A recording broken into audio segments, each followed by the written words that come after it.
And you know I never been tested, cause my rights I keep it protected. And the test is causing infections and their masses out of the question. So y'all say I'll be grinding, then y'all say I'll be rhyming, but I listen very closely and it sound like you're lying.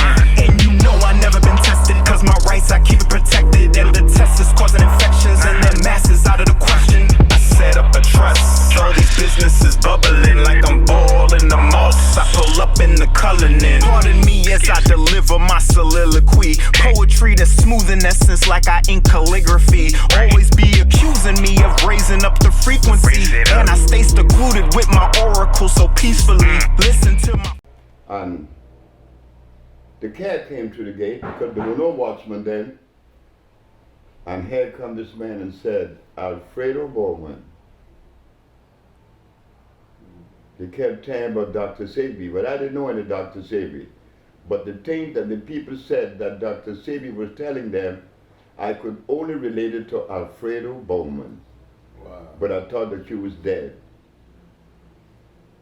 And I'm convinced that I was right because you're alive. I want to ask you a question. Do you know how you were privileged to go on that boat to go to the United States? I said, no. Do you remember a man that you liked very much by the name of Melvin McNabb? I said, yes. He said that man paid the owner of that boat. The owner of the boat is named Felix Borden. He was a very nice man too. And he was a Sagittarius. And he had liked me, the owner of the boat. But this other man, Melvin McNabb, paid him money to take me to the United States. But wow, why am I privileged? So Plonny Jones, the captain of the boat, is gonna tell me now why. He said, you remember you liked that man? I said, yes, I did. I like Uncle Mel. Why shouldn't I? But he paid for you to go on that boat to get rid of you in the United States and that he would keep your land. I said, no, he didn't. He said, yes, he did. I said, no, he didn't. Look at it right. Don't misinterpret. I said, Uncle Mel paid for me to go to the United States, for me to come back as a doctor. Where is he? Because he may be sick. He said, are you serious? I said, yeah, because I love him.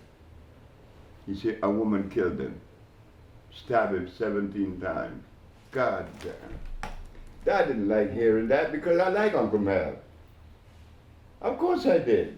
He had spunk. He was a go-getter. Even though he wanted to take my land, that's what he wanted to do.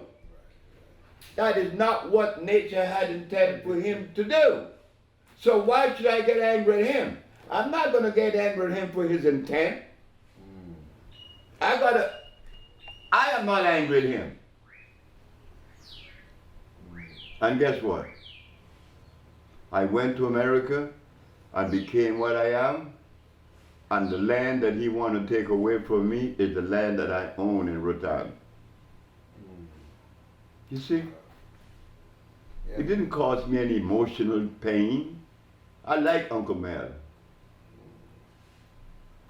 Like him now. He was a bad man, but he was a dixman. You see? And being that he was that, he didn't know that that had consequences. He didn't know that. He didn't know that. That's Uncle E too. Uncle E is a Dixman. He didn't know that. I remember I got shot. Lloyd shot me. But I was okay. Because I knew why. Because I was playing the dumb part too. I was always in the woman's face sexually. I'd like sex too. It was a thing that I thought that you had to do to fulfill a relationship. Because that is what I learned from the adult. Man, if you fuck a woman right, it's over. Yeah. No, motherfucker. You That's a lie. That's not true. Not true. Yeah. That's not true what's happening, Mr. Medina. Looking for some weed, man. One item, because everything I've done, I was led to do it. You understand? I was led to do it. In other words, I was prepared to do it and did it, but what the credit I'm supposed to give myself? What kind of reward? Hey, nigga, be quiet, you're alive. And that's not enough? Or you want something beside that? Do you? But we never think about that. That's why one day I'm looking at with Taiwa. Me and Ty were looking at these cartoons. And one of the cartoons, the Muppet. Yeah. I am alive. I am alive. A-L-I-V-E. I am alive. A donkey is alive. A chicken is alive. And so am I. I am alive. Yeah. And I kept hearing that. I am alive. That's the hit. You know what that means, man? That's everything. That's the hit. But in today's world, I'm alive isn't sufficient. I need diamonds on my body. Right. I need monuments. And I need a Rolex watch, man. I need my Rolex watch, you know? I need a Bentley and something. I need. Pablo, are you hip to El Topo? El Topo? Well, again, you see? That comes out of your culture. El Topo is one of the baddest pieces you're gonna ever see. Where this man, wife died, his son was very much attached to his mommy. And boy, his daddy saw that and saw that this dependency is unreal. He told his son to gather all the things that he liked best. And in the thing that he liked best was his mother's picture. He said, put it in that bag. And he took him in the desert and said, you dig a hole. And you put that stuff in there and bury it. And as the boy jumped on the back of the horse going back, well, they told me the story, I didn't see it. But it's in El Topo. But I know this kind of energy comes out of Mexico. It's some deep shit. They put some deep shit on your ass. Look, number one, here's one for you. The woman that killed the naked man in the Hermosillo. The politician did was to take his clothes off. Said, take your clothes off. And they got him naked. And the man sit right down. And they could not, they could not understand why. But the oxygen was engulfing his body now, and his brain, his central nervous system calming down. Oxygen, but we covered up. Right. Because we have to obey the mandate designed by the industrialists, not the mandate of life itself. And whenever you step out of the mandate of life, you get into trouble. Big time. Because now you're violating life. And you're going to get away with that? Are you out of your mind? Look, you can violate Socrates and Plato, but you're not going to play with life. The two people or two things that you will not play with is life and that one-eyed bandit, self. Yes. I learned about self in Detroit Yes. from a sister who's a school teacher. Well, the description she gave of self, I mean, you don't want to mess with self. Mess with anything else but self. And it is so beautiful. So now we find ourselves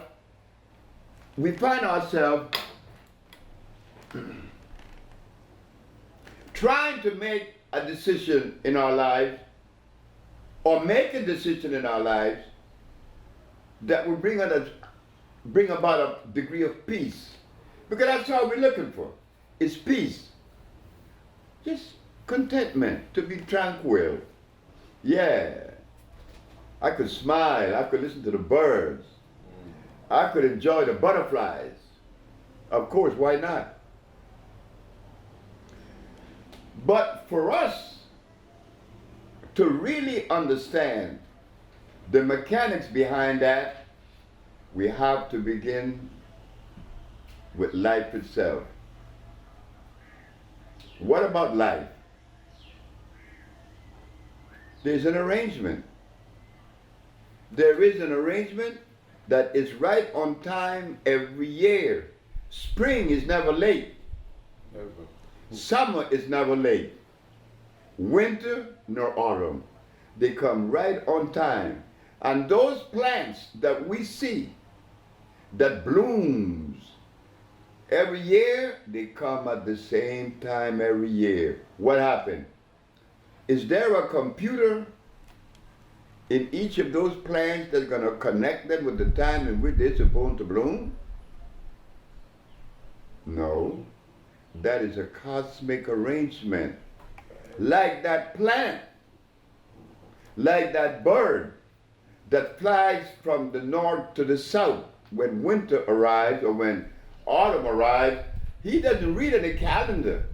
Oh, it is October or November the 27th. We got to start packing. He picks it up in his feathers, and they all get the same message, and they are gone south. So now, as we begin to talk about the thing that we talk about, they should always be connected to the foundation of life. Why? Because it is electrical. It's electrical. It's compatible with us. This is about the ABCs of healing. The ABCs of healing. Of course, the beginning, to understand it. You see, it's artificial anyway. Healing is as artificial as wearing a pair of shoes. That's artificial. Because you're not touching the soil no longer with your bottom of your feet to receive the minerals. But I'm now modern. I can't help it. I got to walk not only with shoes but socks on too. Further disconnecting me. So to understand healing is very, very good. And we all should. And we all could. And the purpose of understanding healing, it brings about what? Peace. It brings about love for self. So we begin the journey. Where do we begin with healing? Once upon a time, brothers and sisters and friends, listeners, we didn't have to know anything about anything in reference to making a decision to put something in our mouth. We did not have to read a book. Right. We didn't have a nutritionist. We didn't have any enzymes, protein, and vitamins.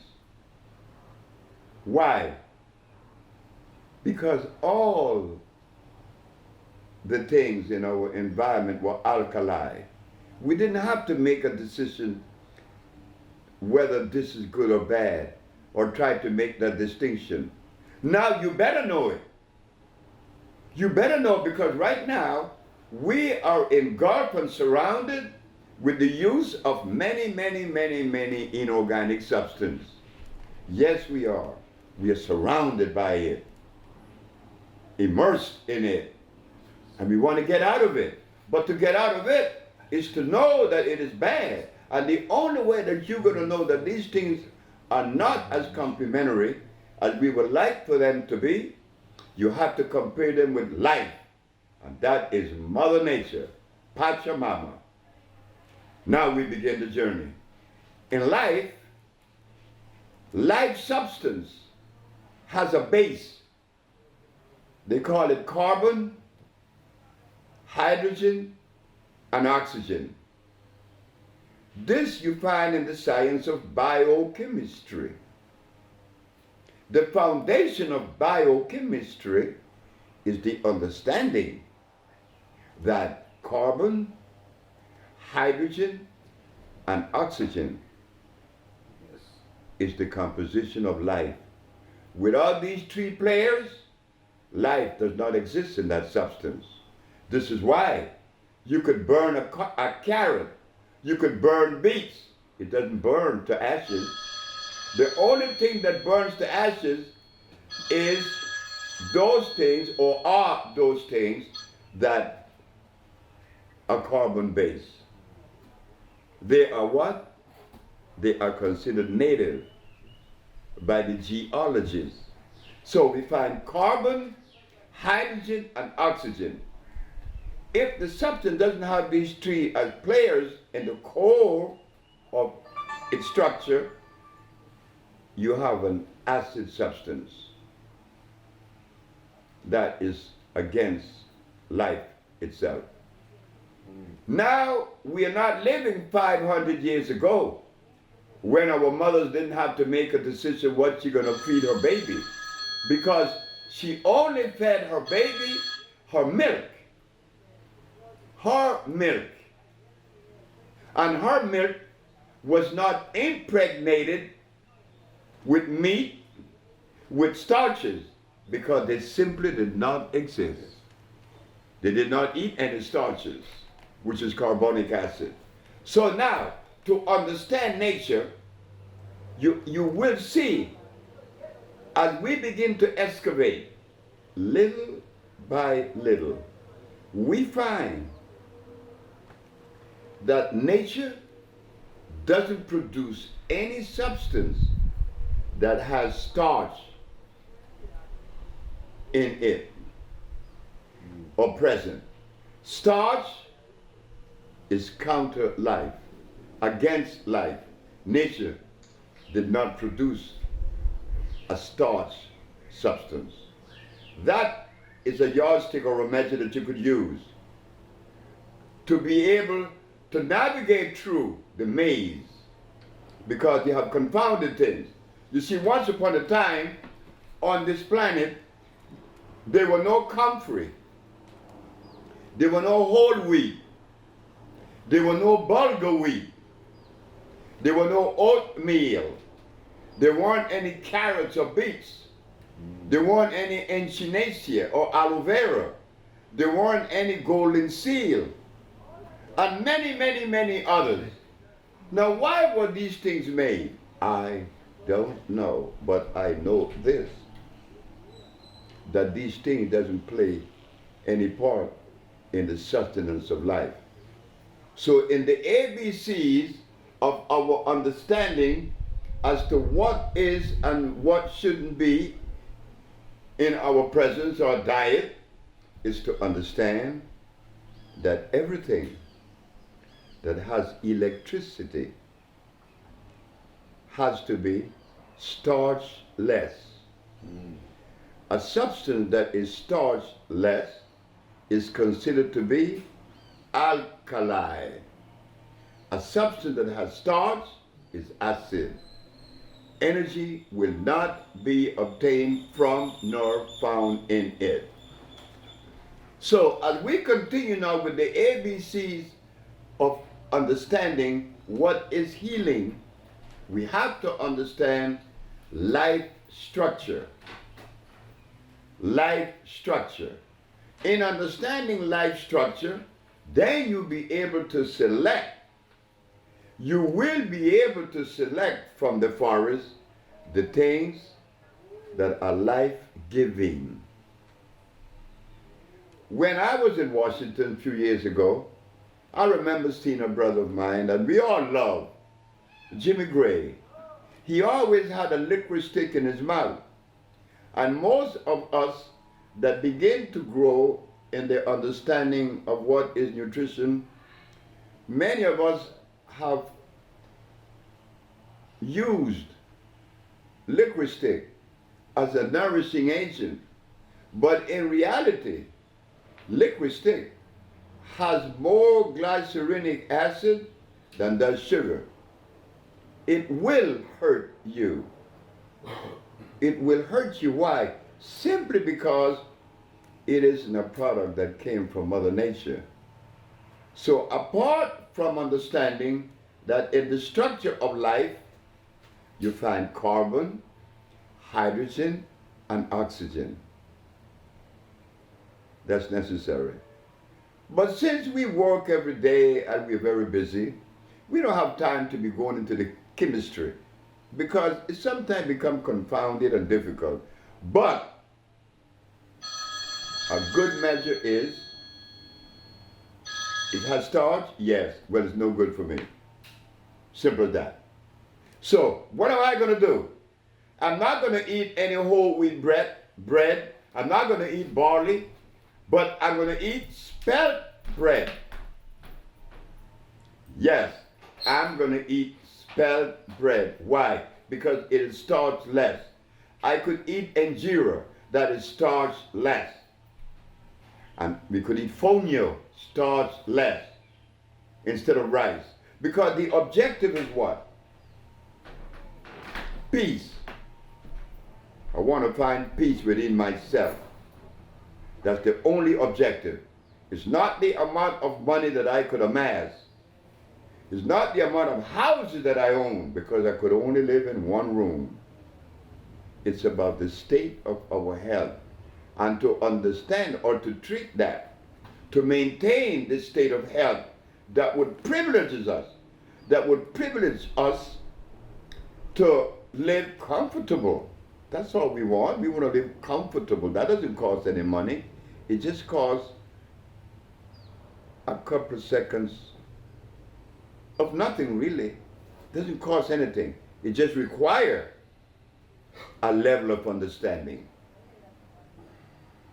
In that understanding, you begin to make a better selection. It's not like 500 years ago, you didn't have to weed between the maze of negative, because there weren't any negatives. Those things didn't exist. Day before yesterday, which was Tuesday, Mr.G, Marina, Orel, and last but not least, well, there was Pablo and the sister Chef Aki. They went to the Maya ruins. We all went together, but I didn't go in this time. I stayed in the car and let them go, because I want them to hear without my mouth. When they came back, I said to them, I asked them, what do y'all learn? Well, Queen of Chef Aki said, why so much blood? I said, I don't know if there were any blood. But the guide said there were blood. Oh, well, how would we know this, that there were blood? When the Maya ate only that which was alkali, it would have been difficult, very, very, very, very difficult for him to leave a relaxed state and find a reason to kill someone, another human being. You see, we know this to be true, that the Maya didn't eat corn, rice, nor beans, but the guy told these people that the Maya ate these things. That is not really true. The Maya couldn't have been eating corn, nor rice, nor beans. Why? Because these things are European, all of them. They are hybrids. They were brought to this part of the world with Christopher Columbus. Furthermore, these things had starch. Even until recently, and even today, they have a grain here known as teosinte. They make tamales and they make tortillas, just like they use corn, but it is natural and it is starch less. Just go back to the Maya and the guy telling these people, our brothers and sisters, that the Maya ate corn and they ate rice and beans. Now, this information wasn't true.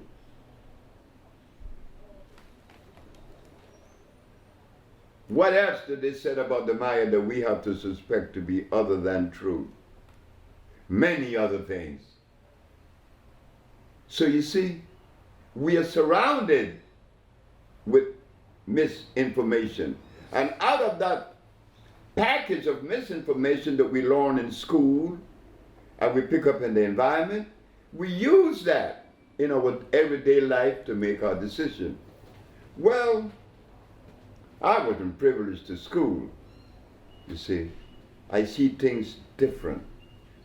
I see things differently. Not better, because I'm not better than anyone, but I see things differently. Much different. That difference is tied to Mother Nature. I never make a decision that isn't connected to life. The decision that I make have to be connected to life. The components have to be life-giving. This is why it's difficult for me to live in the world of belief. I don't believe in anything.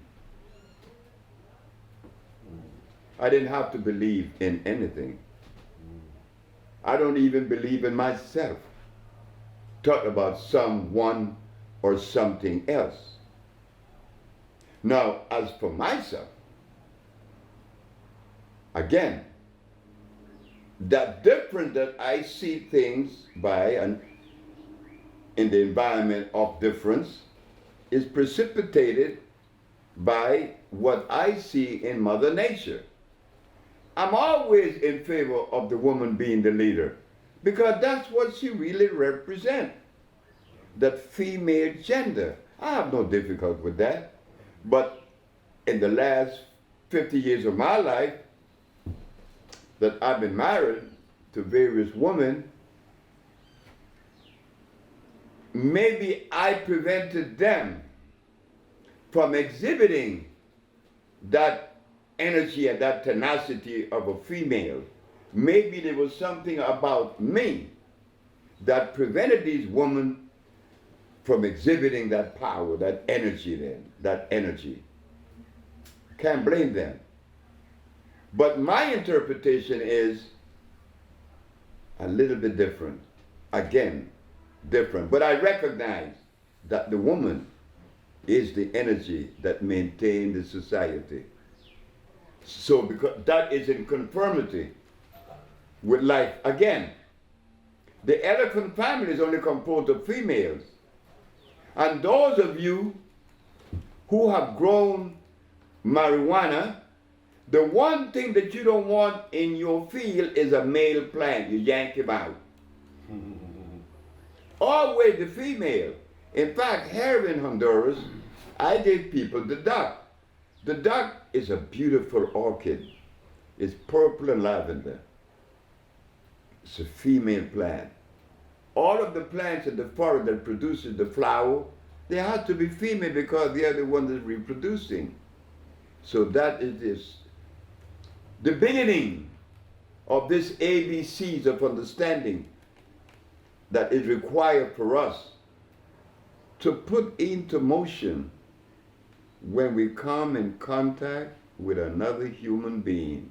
You have to recognize that you don't know that person and that you're going to have to allow them the privilege to express themselves the way they are, the way they see things, and you and I not criticize that because they are different.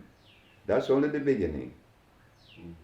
To recognize others as you would your own self. There we find now the journey becomes stressless. You're not afraid to make decisions. And even if you make a mistake, or you're happy because you can learn something. Right. But when you live in this world of philosophy, it doesn't allow you too much leverage. And then you feel like you have to walk and do things within a particular perimeter. No. That is mechanically arranged. So Bolingo is a word that came out of the Congo, which means love. Love. Love meaning that we have reached a level of acceptance, of self-acceptance. And in so doing, I love everybody. I love everybody. Bolingo is to bring out of us the best that is locked by the acid condition that exists in our body today. We want to relax. We want to be in a stressless state. But to accomplish that, we have to select the proper food. Every cell is made up of a different structure, a different mineral. The bones are calcium, the blood is iron, the brain is copper and carbon. But what about the individual person? Does he represent a DNA that is different from everybody else? Yes. Yes. His DNA is different. But has that difference been treated? No, it hasn't been treated. They give us the same medicine they give everybody else. Yet the physician would tell us that one fits all. But that's impossible. My genetical predisposition is different. I'm supposed to be treated differently.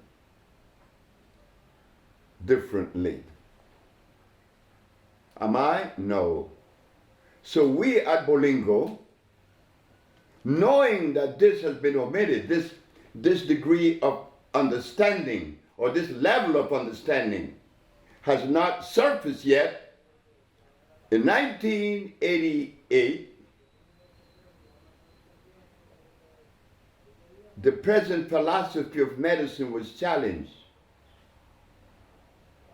Not for the first time.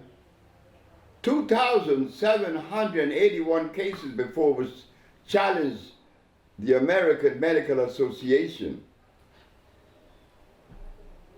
The African biomineral balance was the only therapeutical approach that prevailed over the existing philosophy. But to do so, we had to rely again on the natural manifestation of life. We had to select from that particular perspective the compounds used to bring about the reversibility. No big secret. Electric body, electric food. It is said by many that when the body is sick, it needs a medicine to cure it. The African biomineral balance negates that position. When the body is sick, it means that it needs to be nourished back to health because minerals have been lost, energy has been lost. We have to retrieve that to bring about the degree of energy that would help this individual to manage their own daily life. That cannot be accomplished by medicine. It has never been accomplished by any medicine in the last 500 years. But the African biomineral balance that just came into existence just about 45, 47 years ago, we have on record that by putting into motion Mother Nature and using from her compounds or her natural materials. Yes, we are proud to say at Bolingo that we cure AIDS, we cure sickle cell, blindness, diabetes, lupus, herpes.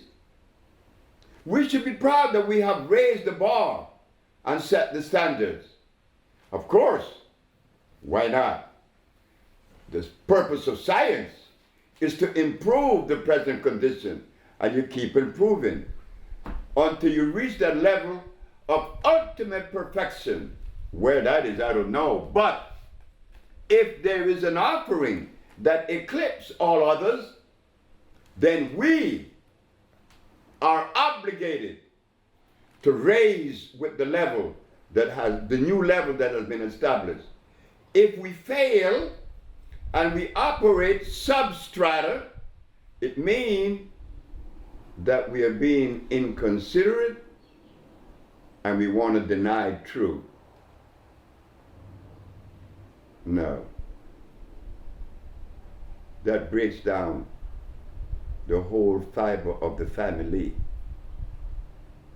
We at Bolingo understand that many of our brothers and sisters who are in the art of healing have reluctantly refused, they have refused and were reluctant to even join Dr. Sebi in 1988. He was told by many of them in New York that he got himself in this mess, he had to take his own self out. They were under the impression that I was going to lose. But by me knowing that the premise and the very foundation that I was going to use and establish in the Supreme Court of New York was solid as it could ever be, I didn't walk in there expecting to lose. They calibrated me with their barometer that they have measured their own self by. Where lo and behold, we prevailed. So today, we make the announcement that there is any disease that our family is beset by, that we do not have the answer at Bolingo, and that we, with the African biomineral balance, has not reversed. Yes, it is not an alternative. It is complementary. For it to be complementary, it has to be electrical. Thank you. Thank you very much. 5, 4, 3, 2, 1. Dr. Sebi, ready. Welcome. Welcome to the new perspective of healing. New, I said. But in reality, it is as old as creation. Yeah. The subject is healing. You see, it has to be as old as creation. Because the components that is going to address healing or bring about healing has to be one that is considered native geologically. Native plants are natural plants. Natural plants are electrical. Why? The base of natural plant, the very foundation, is what the Chinese call the CHO arrangement. Carbon, hydrogen, and oxygen. So in life, to life expression, for life to express itself or to exist, there has to be what? Carbon, hydrogen, and oxygen. The Chinese call it the Cho. I agree. What does Cho have to do with healing? It is the structure that would allow a substance to readily assimilate biologically. Without carbon, hydrogen, and oxygen, that substance is non-electrical. It is non-organic. So, as we take a look at life, we want to clear the air. We want to dismiss that myth. We want to dispel the myth that this and that is incurable, and that this and that disease came through the process of what?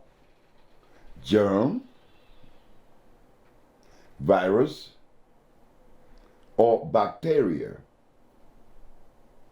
Well, you see, this is the philosophy of medicine. As you can see,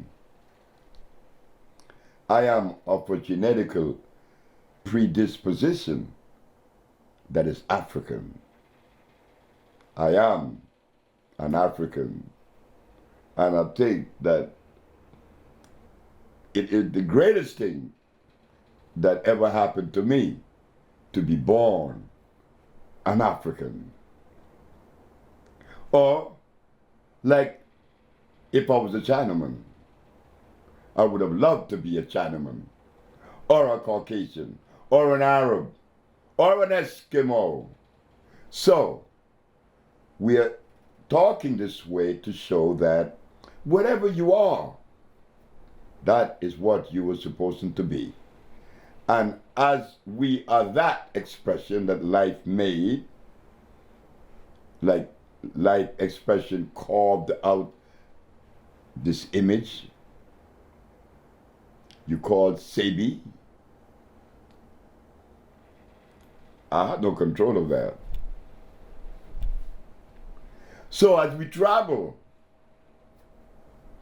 on the journey of healing, we want to ask one question that hasn't been asked in my lifetime that I know about, and probably it has been asked. And I am totally unaware of it. It doesn't mean that it wasn't asked. Why do we get sick? The body was not designed to be sick.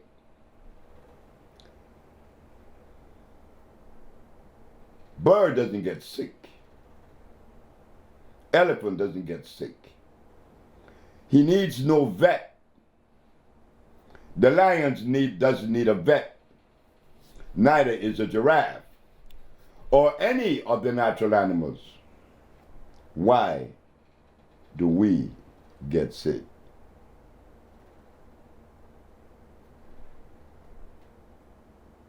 There has been a violation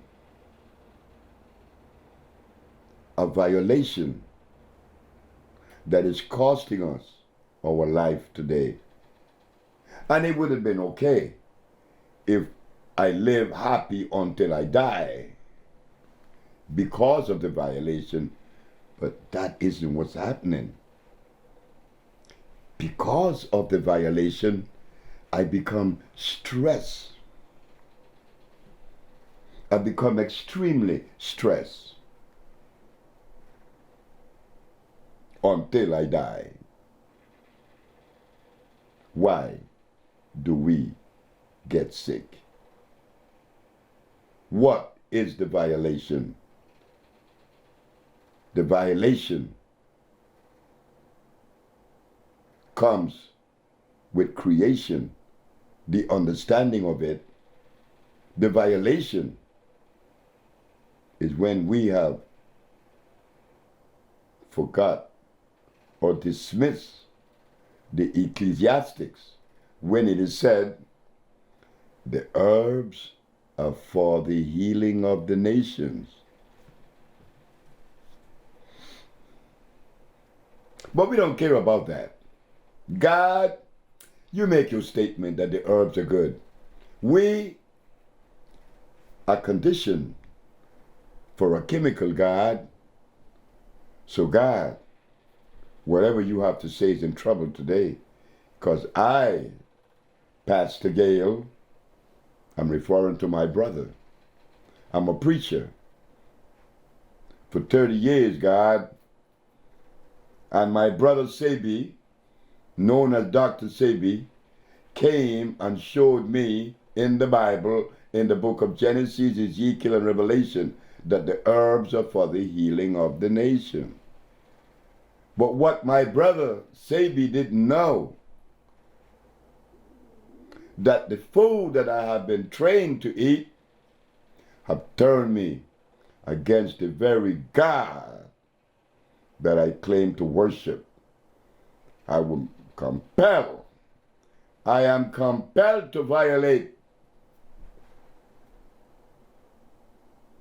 that greatest image, that greatest structure, God and the organic world. So now, I don't want to take you into a crazy maze of a bunch of words that I am deploying to you. I want to make sense because you make sense. We all make sense. Why are we sick? And where is the violation? Oh, I want to say this before we get into the subject, that the reason for the violation, and the violation didn't come to me until I was about 50 years of age. But I was born here in Honduras, in Ilanga, a little village with 7 houses, and that little boy is going to grow up in that village until the age of 8. And you mean to tell me that from that position, which the house in which I was born was ground, it was the dirt. We didn't have any ceramic or wood. Mama didn't have that. Mama had the dirt floor.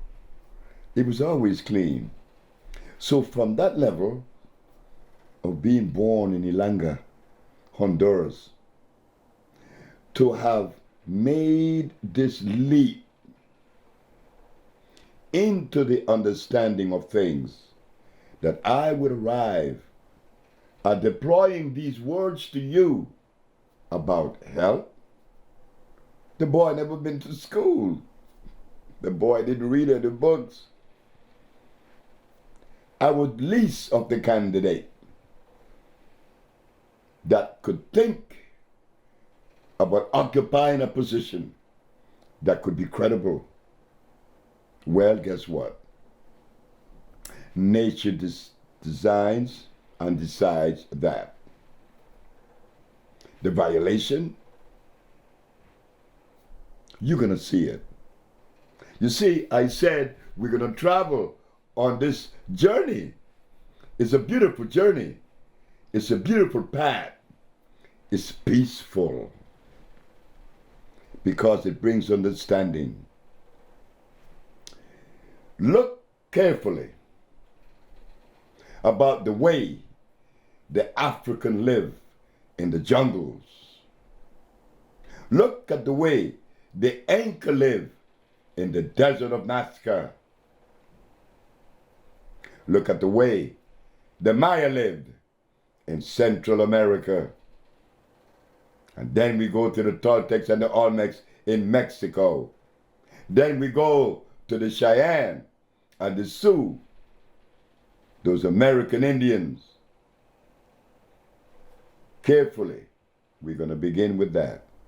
The African, the Inca from South America, the Maya Central America, the Toltecs and the Olmecs from Mexico, and the American brothers and sisters, natives. You know what we are called by on certain levels of understanding? We are called the organic family.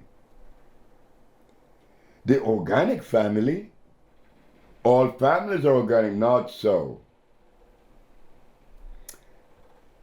I was in Nazca, Peru, which I travel once in a while. I love Peru. I've been going to Peru since 1955. And I enjoy going to Peru like I enjoy going to Mexico. It was in Peru that I became aware of the organic family through a Peruvian Inca descendant. He said, black man, are you aware or do you have any idea what you represent? I said, no, Paul. He said, well, we have something in common. We are a member of the organic family. What do you mean by that? You see, the organic family is exactly what we say it is. Organic. No waste. We do not produce waste. Everything about us is recyclable. And this is why we didn't have any toilets. Oh God, what is this? This man is showing me something that I have never before heard. We didn't have any toilets. I said, no, we don't have any toilets. We didn't need that. Remember, what we ate was products that are considered native. No starch, no uric acid, no blood. No blood, no starch. Uric acid, blood. Carbonic acid, starch. You see, when we ate electric food. That's all we had in our environment. The organic family only had electric food as part of their diet. So they ate very little and infrequent. It wasn't necessary to eat 3 times a day with plates full of tanya, dashin, cassava, and blood. Not to mention the rice, which is starch, glycerinic acid. No, we didn't have that.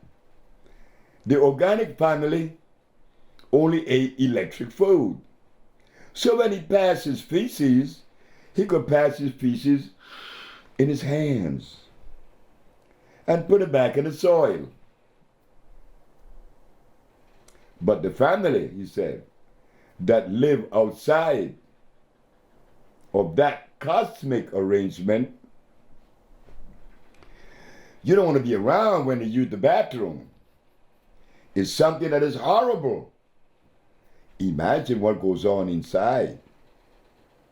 If what you smell is so unpleasant, what goes on inside? So the organic family, being that it was electric food, their diet, there was no waste. This was recyclable. Didn't need a toilet. Do you understand, black man, what I'm saying to you? You remember Paul? I said, of course. And I love it. The organic family was never diseased. Why? It was impossible. It was impossible because we live within the arrangement, the procession of life. I'm not an anchor, and there are certain things that are indigenous to the anchor. I am not a Sioux or a Cheyenne. I am not a Toltec. I'm not a Maya. But I am an African. And there is a connection with the family. So, I was compelled to direct my thought patterns, my vision, towards the continent. I am an African. And what does that mean?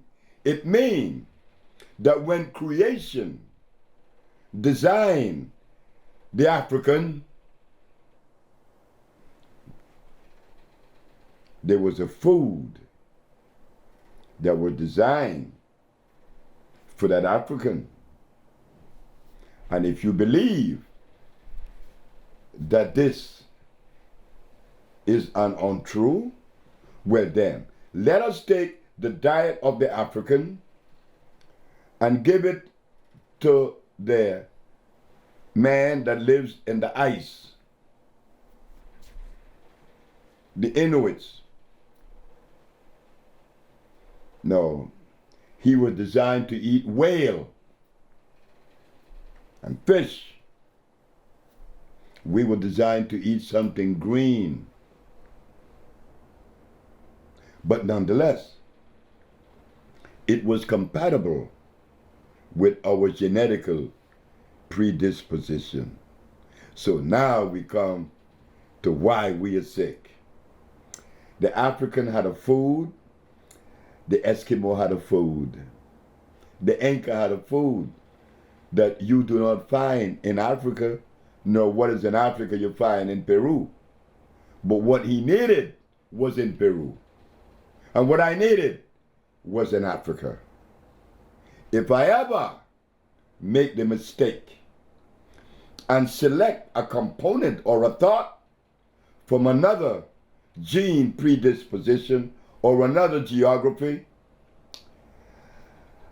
I'm only saying, hey fellas, I am blind. I need to go to Kathmandu. I need to go to Nepal. I need to go to India. Or I need to go to Europe. And what you going there for? You see, I'm blind. I am totally lost. And being that I am lost, I don't know what is what and where to go. You see?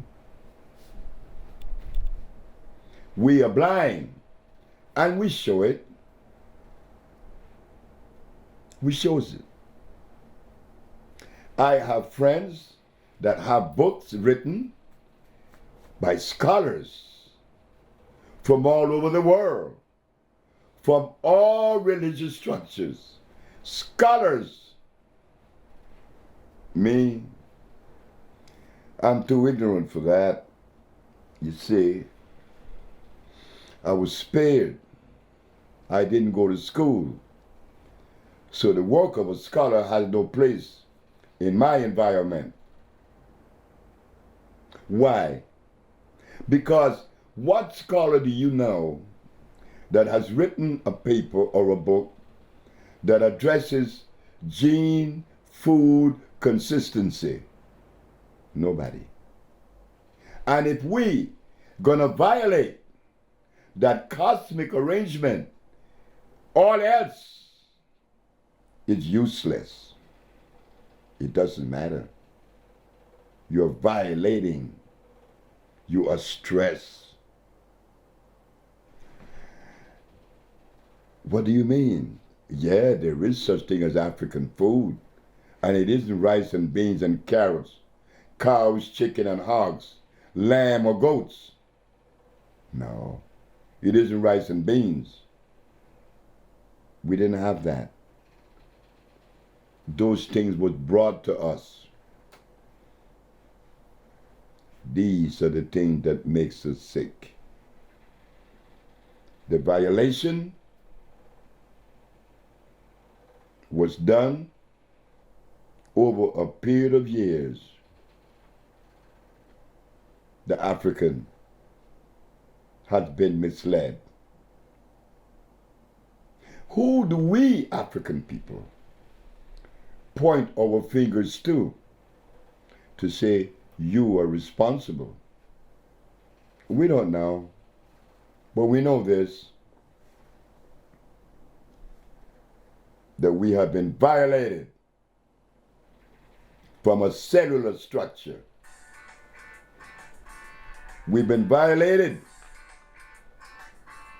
that is causing pain and anxiety today among us. Stress so much that we blow our own brains out and offend others in many different ways and levels. I am manic,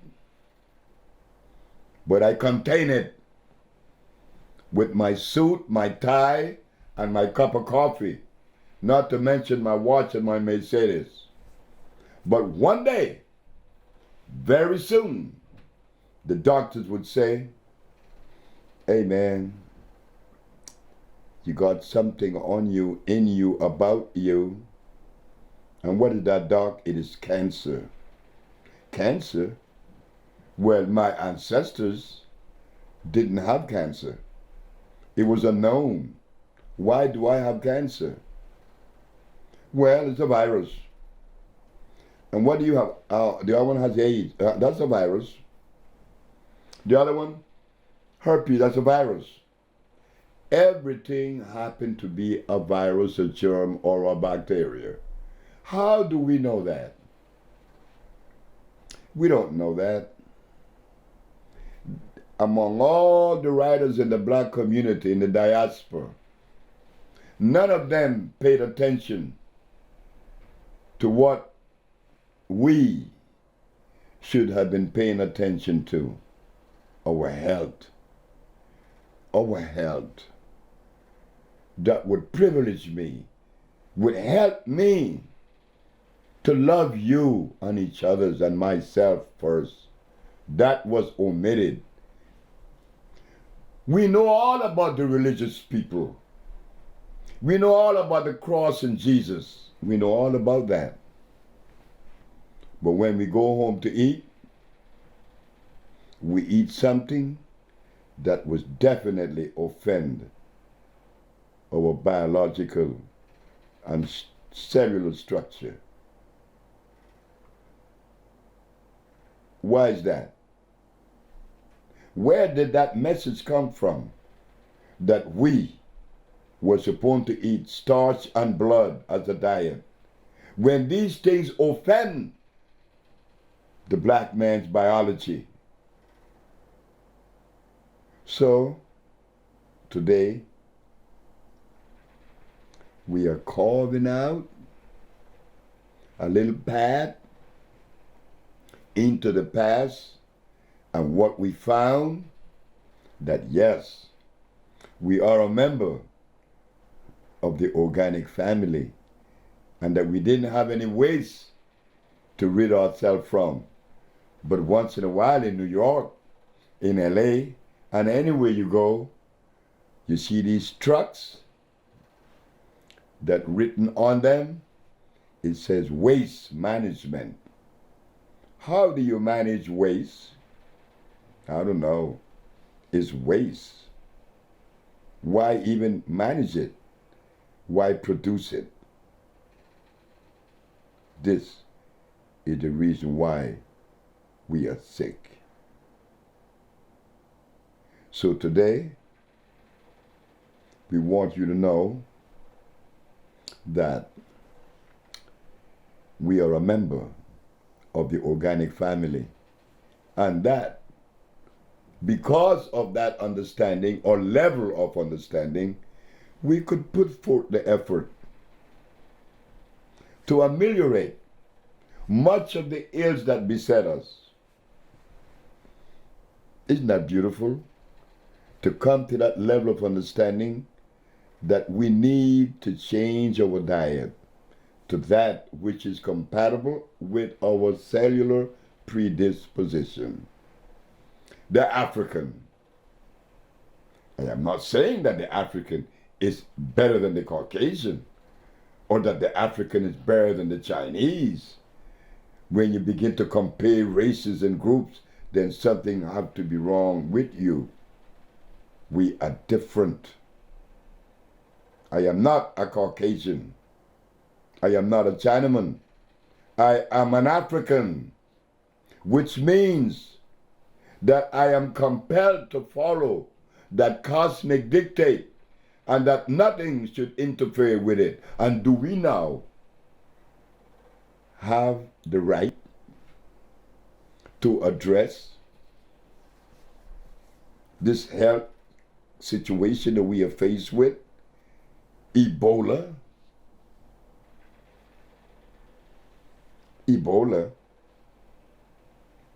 Cut it out. That's a joke. Africa been dying for the last 500 years. The immunological system of the African has been compromised. Look at the diet of the African. None of it is African.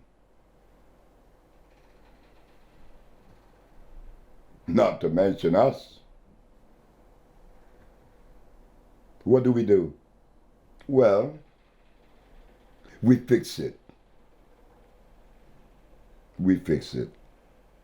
That was the conversation that I had with my mother before she passed. She said, you know, when you were a little boy, they used to ask me, what is Fred gonna do? I used to tell him, I don't know. They asked your grandmother, Mama, hey, that's my grandmother. What's gonna happen to Fred? What is he gonna do? My Mama Hay would say, I don't know. Well, why don't you send him to school? That's when my grandfather would step in and says, gorillas doesn't take their cubs to be trained by polar bears. He will not go to school. He have to learn that which is consistent with his journey, with his cosmic journey. So I'm the little boy that didn't go to school but didn't understand why. But now that I'm at the age, in my winter of my age, I could see why my parents did that to me. They wanted me to stay clean, that I would be able to absorb just the material that life had to offer, not the philosophy of life. And that is where we're going to end this chapter, that the black man is not philosophical, that comes from another society. Philosophy has not done anything in ameliorating the condition of health that exists on the planet today. The philosophy of medicine is, it exists, disease exists because of germ, virus, bacteria. So we have to treat it with a chemical, cyanide, arsenide, mercury, or antimony. That makes a lot of sense to philosophy, which is ours. We don't need philosophy. We are not philosophical folks. We are organic folks. The people that live by philosophy, they produce waste. Now we go to the organic family. What is the thought structure? There is none. I'm obedient, and that's all I have to be. Obedient to the laws of life, the arrangement of life. The elephant doesn't live by a philosophy, nor the giraffe. He just obeys what his mommy and his papi ate through generations of existence. So it comes in now. Honor thy mother and thy father, that thy days may be long upon the land. And that is what Dr. Sebi did. He went to the mother country, selected plants, and voila! AIDS are being cured. Ebola is being cured. Diabetes, sickle cell anemia. Oh, sickle cell anemia. The disease that beset every black person on the planet today is sickle cell. Why? Well, you know, every plant lives by the dictates of the DNA that represent that plant. Like if I go to burdock, I'm looking for iron. But if I go to the lily of the valley, I'm looking for something else, calcium and iron combined. But if I want calcium in its purest form, I go to sea moss. If I want phosphorus, I go to the sentinella plant. And so it goes with plants, and so it goes with birds, animals, and man. My food is not what I've been giving. The cure has to be organic. Phosphates, carbonates, iodides, and bromides. This would ensure equilibrium in the body. They would begin to cleanse and revitalize. Stress would be diminished, and a new direction would be presented to you. This is the first of 3 chapters acquainting you with the journey of the organic family. That is where Bolingo steps in. The Bolingo group, the love group, the organic family. One taping. Salutation. Welcome. Welcome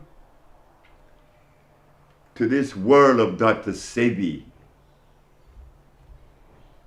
the organic world. Brothers and sisters,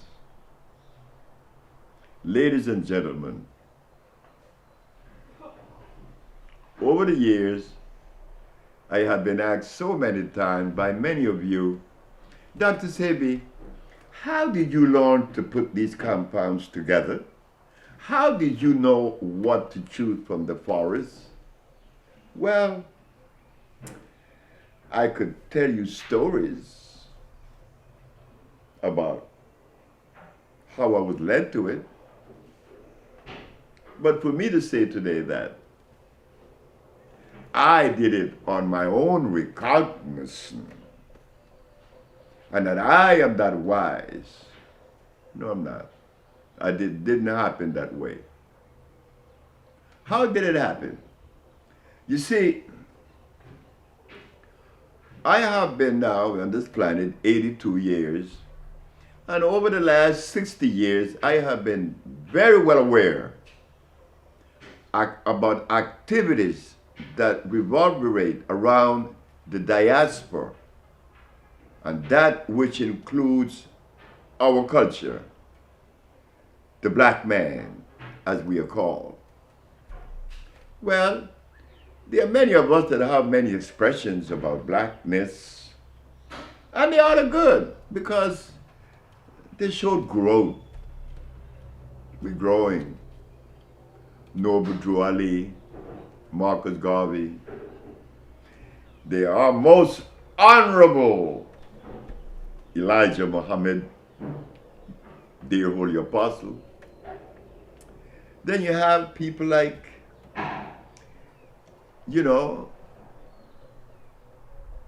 Benjamin Banneker, George Drew,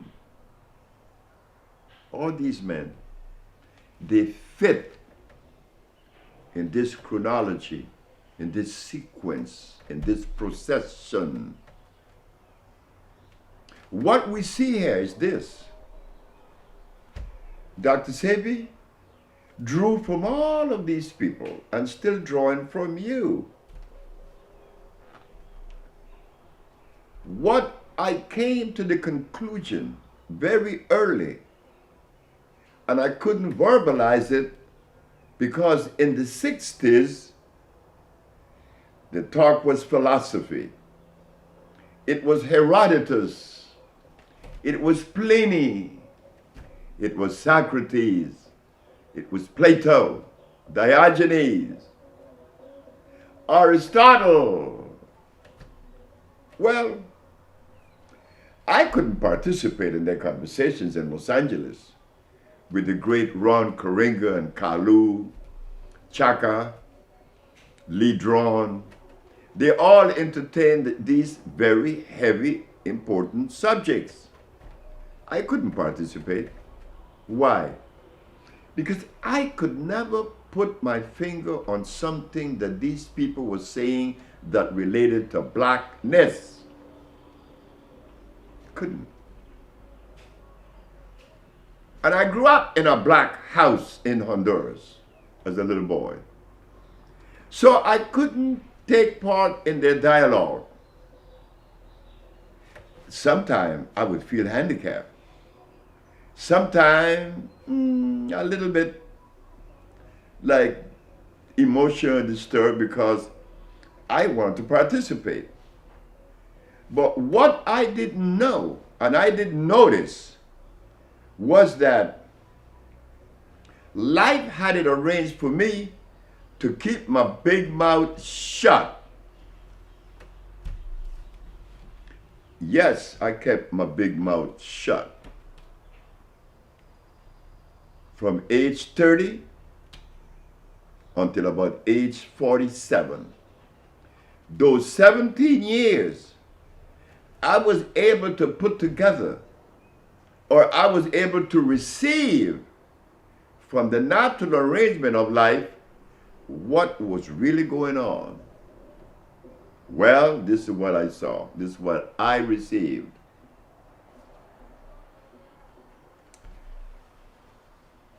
The black race didn't have a philosophy. They didn't need a philosophy. Europe needed philosophers. Why did Europe and not Africa? You see, Africans, we live by the laws of life. That's the model. The laws of life. Do we need a philosophy? No. We just follow the natural law. Are we confused? Well, the eagle makes her nest before she lays her egg. And she weaves that nest quite well.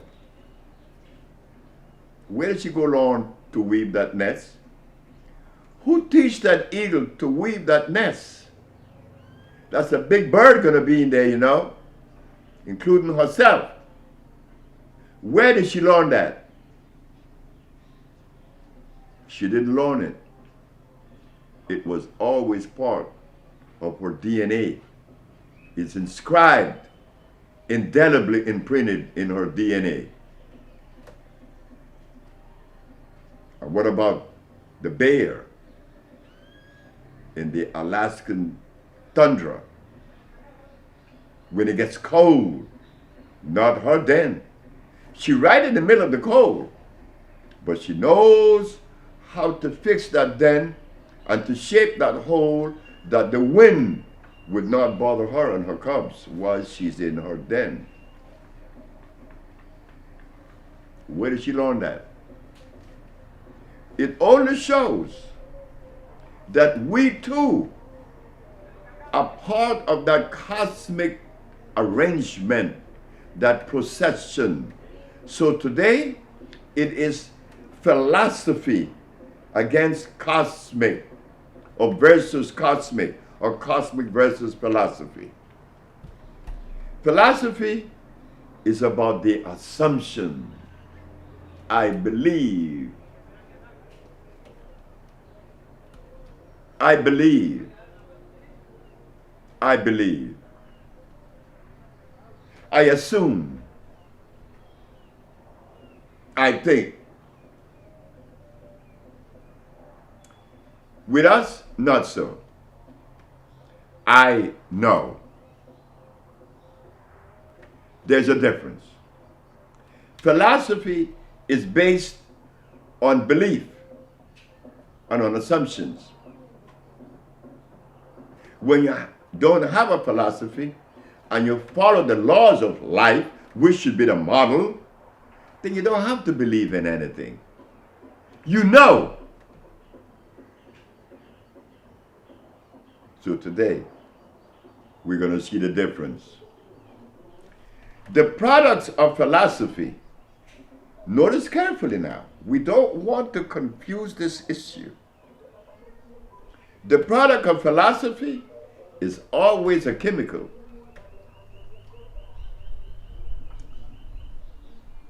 Arsenides, cyanides, mercury, and antimony. These are the products of philosophy.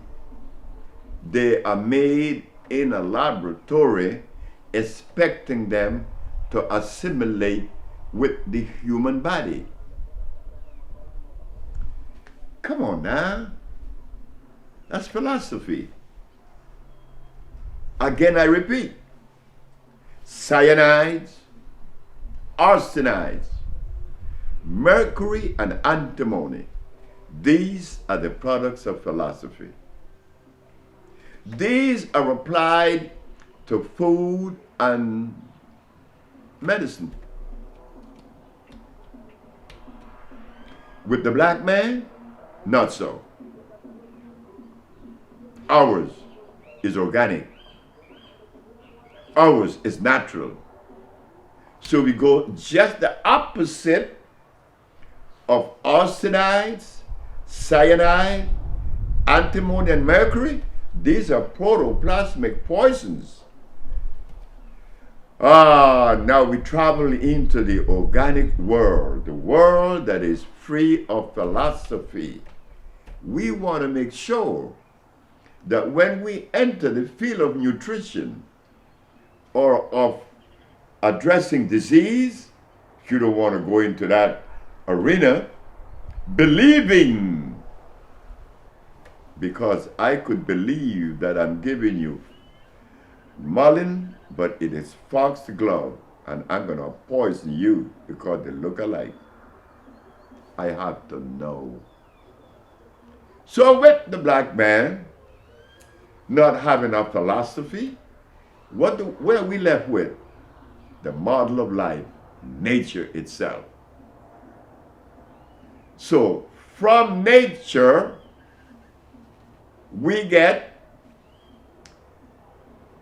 phosphates, carbonates, iodides, and bromides. These are considered by biochemistry as food and vitalizers, not protoplasmic poison. Phosphates, carbonates, iodides, and bromides. You mean to tell me that I have to learn these things? Oh yes, Dr. Sebi. You have to learn the language of biochemistry. Hey, but hold it, fellas. Like, is that necessary? Today it is. Why? Because when our mothers was taken away from the forest, she was introduced to the mechanical world. So we have to understand the mechanical language.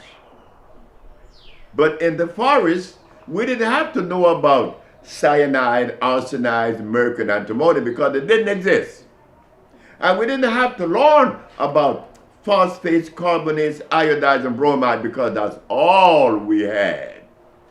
So whatever selection you made, you were right on time.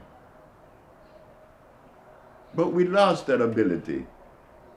We lost that ability over the 500 years of eating things that offends us. We're not able to select from the forest or to even know what to eat. Could you imagine that I, the educated man, need a nutritionist to hold my hand? A nutritionist need to come and hold my hand to show me what to eat. Does an elephant have a nutritionist? Does a gorilla have a nutritionist? The answer is no. But then, the nutritionist, who is supposed to be educated and that their understanding of food is above all everybody else, guess what? Correct me if I'm wrong. The nutritionist, you have to eat your protein. You have to eat your protein. You need your protein. The nutritionist is telling us that we need our protein. They went to school. Now, why do they have to hold your hands to show us that we need protein? The gorilla doesn't hold anybody's hand to show them what they need to eat. They know. It's coded in the DNA. So you see, when Messenger Elijah Muhammad said that they gave us the wrong food to eat, we didn't realize the extent of the damage that was done to the brain and to the central nerve system only because we cease honoring our mother and our father. It wasn't our fault,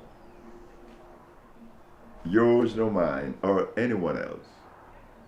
But the time has arrived that it is right in front of our face. Whether you're a Christian, whether you are a Muslim, whether you are a Buddha, or you're a Hebrew Israelite, not to mention Jewish, they all comes to the Usha village for what? The cure of their disease. So you see, and that including Dr. Sebi, we all are sick. Regardless to your religious belief. So we come to this juncture in which we have to put forth a level of understanding that's going to take us beyond religion. And why is that? Well, a few things. Religions. The Christian had me eating pork, which is going to hurt me. It hurt me for many years. It hurt me until I was 30. It hurt me. Messenger Elijah Muhammad came into my life and removed it. Then I had to leave what the messenger, recommended. Lamb and carrots. I couldn't eat that either. But the messenger always said that the best Muslim was still in the street. In fact, the messenger knew, and I knew this from his mouth. I ate with Messenger Elijah Muhammad in 1959 in Chicago on Woodlawn Avenue. Present was John Ali, National Secretary, Supreme Captain Raymond Sharif, and there was myself and Harry Nance from New Orleans and the messenger. And while the messenger is cutting the meatloaf, he was looking at us and he said, we should stop eating meat. So we're growing. You see, Christianity helped me, Islam helped me, the Hebrew Israelite helped me. But the time has come, I now have to help them. Because we cannot eat the tofu that the Hebrew Israelite is selling us because it's going to hurt us. Tofu, my brothers and sisters, is starch. Starch is not a food. Starch is known in the scientific world as carbonic acid. It's not a food. It creates another level and a reaction that produces sulfides in the body. Sulfides does one thing and one thing alone, rob you of your oxygen. And this is why many of our patients that is cancerous of the breast or of the reproductive organ are Muslims or Hebrew Israelite. Why? Because the Hebrew Israelite is giving our sisters this tofu, which is robbing them of their iron and weakening their system. Well, we are not going to blame our brothers in the religion of the Hebrew Israelite for doing that. No. Today is not about blaming anyone. It's about us realizing that that which we know as constant is on top of us today. They call it change. Change is the only thing that is constant. And as that change takes place, we move and we change with it. Sure, I like to go to the restaurants of the Hebrew Israelites. I like to go to the Islamic restaurant in Detroit on Michigan Avenue, Agnatun. But I want to go in there and eat something good. So now, for us to do that, we have to help the brothers and the sisters to produce the things that are good for us, not to condemn them. We're not going to talk about Yahweh ben Yahweh. We're not going to talk about Minister Firecarn. No, we're not going to talk about Reverend Al Sharpton. We're going to help them to understand that there has been a paradigm shift and that we are responsible for responding to that shift. Yes, I love Muslims. Yes, I love Hebrew Israelites, not to mention Christians.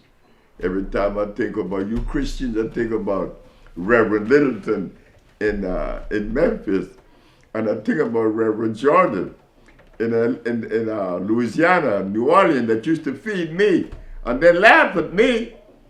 You Muslims, they're feeding you.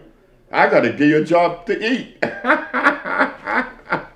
But it was all beautiful. So yes, you see, philosophy against that which is cosmic. That which is cosmic is consistent with life. That is truth. Truth is that which support life. And that which support life, you knows. Yeah, brothers and sisters. Change has arrived. But we shouldn't resist it. Because if we resist it, imagine our children are going to suffer. I have a little boy, he's only a year old, David. I got to talk to his mother constantly about what she's going to put in my baby's mouth beside her breast. Taiwa, well, I had to raise my little girl with sea moss and hemp milk. You understand? And then she had her spelled bread. But she's 4 years of age now. And she's telling me what I need to do. Now imagine that. But it all comes with help. So yes, philosophy does not fit in life vernacular. It is cosmic. It got to be organic. It got to be native. It is electrical. And that is where Dr. Sebi draws his energy from. That black woman in the jungles of Africa. She is one or part of the organic family. Africa, the African, the Aztecs, the Olmecs, the Toltecs, the Incas, the American Indian, they all makes up the organic family. But there is something that we all had in common, the organic family. We didn't have a toilet because our fecal matter didn't stench, because we didn't eat anything for that to occur. We were clean. We ate only that which was alkali. So even our fecal matter went back into the soil. Recyclable. Yes. I had to fight some uphill little things in the past, you know, obstacles, they call them. One is that I was taken to the Bronx Botanic Center in November of 1987, questioned by botanists from Yale and Harvard or Princeton. I know what they were doing. See, I was arrested, and my case began in '88. Now they want to test me, and they send these people to see if my premise was consistent, if my foundation was solid. Well, I don't really have to prove myself to anybody. I just got to produce. I was always about production, not talking. So the man said, the Jewish man, are you acquainted with the works of Dr. David Ayensu? That he's trying to find the cure of leukemia using the rosy periwinkle? I said, I think I am. What do you know of it? I said, well, Dr. David Ayensu is looking for the cure of leukemia by isolating the active ingredient in the rosy periwinkle. But the rosy periwinkle is a hybrid plant. It's an acid-based plant. It was cross-pollinated in Madagascar by the French. Because it was cross-pollinated and it isn't a product of nature, the base is acid. That's the secret. No big secret. If nature didn't make it, don't take it. If nature didn't make it, don't take it. Don't take it if nature didn't make it. This I heard from the mouth of some sisters in Philadelphia when I gave a speech. And they were right. You see, nature doesn't make anything with starch. And the rosy periwinkle has starch. No healing. So enough for the research of Dr. David Ayensu. He's a beautiful brother. He's from Ghana. He's a member of the Smithsonian Institution. But we have to help Dr. David Ayensu to understand certain things. Like we have to help Dr. Sanjay Gupta. Dr. Sanjay Gupta, you always make these recommendations across the board. One size fits all. No, brother. We love you, Gupta, but we see where you need to raise your level of understanding, because when you talk, you seem to forget that there is a genetical thing that needs to be considered. My genetic predisposition is not the same as a Caucasian or Chinese or an Eskimo. We are different. Hey, Sanjay? So when you go back talking about treatment and complementing, be careful, man. You have to know something about our genetical predisposition, which I don't think that they taught you in school. So we want you to know that you need to revamp your position. As far as Dr. Deepak Chopra, we also love you. But you were the one that asked me, why did I remove from Teddy Pendergrass eggs and steaks and chicken, when you said to me that these are the things that constitute protein? Dr. Deepak, you too, we need to help you. And we are willing to do so. You see, when we African talk, we talk from a position that is linked to the procession of life. So, Dr. Deepak Chopra, when you told Teddy in front of me, when you told me in front of Teddy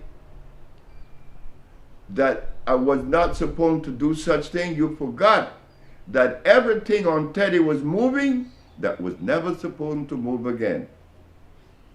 We are not in opposition to you, but you doesn't know anything about the African and our cellular structure or predisposition. Sanjay Gupta and Dr. Deepak Chopra, we are willing to help you.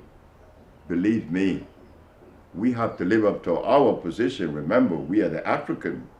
We are the one that have a long history of complimenting people because we are obedient to the laws of life. So you see, that's right. There has been a paradigm shift where brothers and sisters just come with the shift. Today, I hope that the little presentation and the few minutes would have helped to clarify much of the fog that exists in our understanding. There is such thing as the organic and the inorganic, the alive and the dead. Protein has no place in the human body because it is non-electrical. We are electrical. Electric body, electric food. That is chemical affinity. That is digestion. That is assimilation. Thank you. Thank you very, very much. And this is one of the chapters from the African bio-mineral balance. Thank you, my brothers and sisters. Thank you very much. 3, 2, 1, we're live. Good evening or welcome. Good day. Brothers and sisters, ladies and gentlemen, I have been asked to talk about my arrest by the police and brought before the grand jury, New York, end up in the Supreme Court of New York. It was all right. But my arrest didn't begin in 1987. The stage was set long before the 10th of February of 1987. You see, before I got to New York, many years before,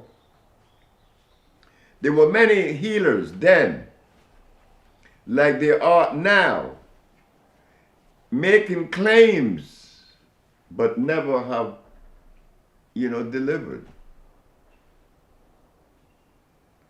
There were 2,781 cases that went before the Supreme Court for practicing medicine without a license and making fraudulent claims. I'm the 2,782nd.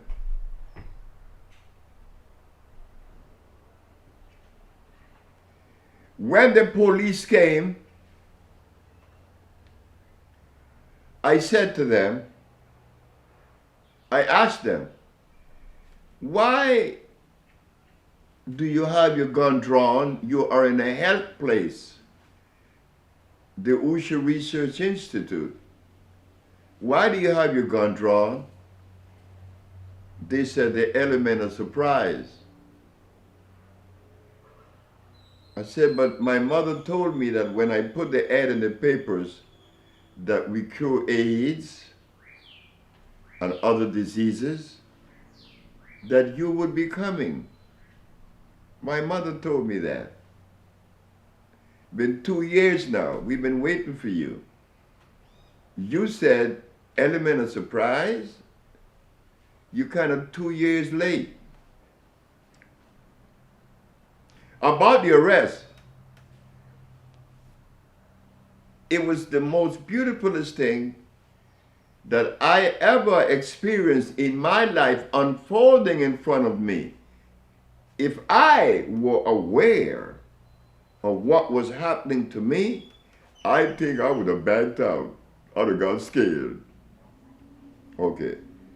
So they put the cuffs on me and said, you have advertised that you cure AIDS and other diseases, which is practicing medicine without a license, and you're also selling product not approved by the FDA.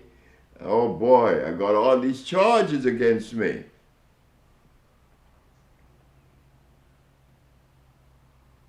When they put the cuffs on me and they take me down the steps, guess what is about to happen? A dialogue between me and the herbs. And the herbs, I have to go down 19 steps. The herbs are saying, yeah, Dr. Sebi, for 2 years, for 5 years then, they've been saying, Dr. Sebi, Dr. Sebi, Dr. Sebi, giving you all kind of praise, standing ovation. But I hope that you know we the earth were the one that was giving you that privilege. Now, when he gave you the standing ovations, oh, you were happy. Everybody just, Dr. Sebi. Now we the herb got cuffs on your arms, handcuffs. Are you going to feel the same way?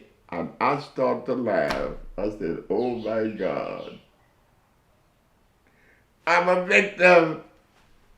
Because the standing ovations was because of the herbs. Now the handcuffs is because of the herbs. So I know that when the herbs came into my brain and we had this dialogue, that the herb wasn't going to betray me, because I know they represent truth. When they opened the door to let me in front in the street, Channel 7 said, Dr. Sebi, do you really cure AIDS?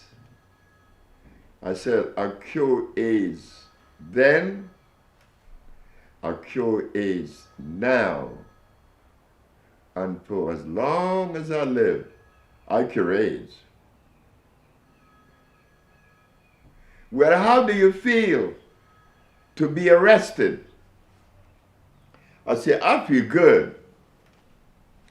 The police have to do things the police way. So I wasn't angry at the Attorney General, Mr. Robert Abrams, for arresting me, because my brothers and sisters were in New York occupying a position that was unfounded, and they thought that I was part of that. No. I'm a different kind of animal. Not better, not worse. A different animal. Don't even try to calibrate me, because you do not have a barometer that could measure what I am and who I am. That also would be a mechanical measurement. So don't even go there. I too cannot calibrate you. So, when I gave that response to Channel 7, the police then said, why do you have to tell them that? I said, but you guys are acting crazy with me. You know, gun drawn, cuffs on me, and or because I said that I cure AIDS. If I said that I cure AIDS and sickle cell and lupus and herpes, then A, you should welcome this. No, put it right there. See, you should welcome this. I am your brother. I am a citizen of the United States. I live in the United States. Do you believe that I would leave Honduras to go to America to deploy a bunch of things that were less than the truth? Come on now. No. That was never part of my DNA. That was never part of my giving. That was never anything that I deploy. I don't do that. I never have done that. So they put me in the car and took me to the precinct. When I got to the precinct, the officer that is going to fingerprint me and put the number on my chest said to the officers, "You guys messed up." I said, "Why you say that?" "Because this man really healed." They said, I asked him, "How do you know?" He said, "Because you healed me. I had gout." I said, "But I've never seen you." He said, "No, I sent a black policeman to tell you that he had gout and he brought me the medicine or the compounds." I said, "Why didn't you come?" He said, "Because, I don't know if you love white people, the way you talk. That's me, I'm so certain that everybody think that I'm angry." I said, "You don't know if I love white people." I said, I don't know of any black person that hate white people nowhere in the world. It is impossible for a black person to hate a white person. That is impossible. Why? Because our DNA does not represent that. We die for you. We fight wars for you. I was in the Merchant Marine for 10 years for you. What? That was the dictate. He said, "Thank you, man. Thank you." I said, "Thank you." You see, the perception or the myth is that to be black, you gotta hate white, you gotta hate Chinese, you gotta hate Arabs, you gotta hate Eskimos, not to mention Indians or natives. No. To be black is to be sweet. To be black is to be a servant. To be black is to serve. And there's no better position.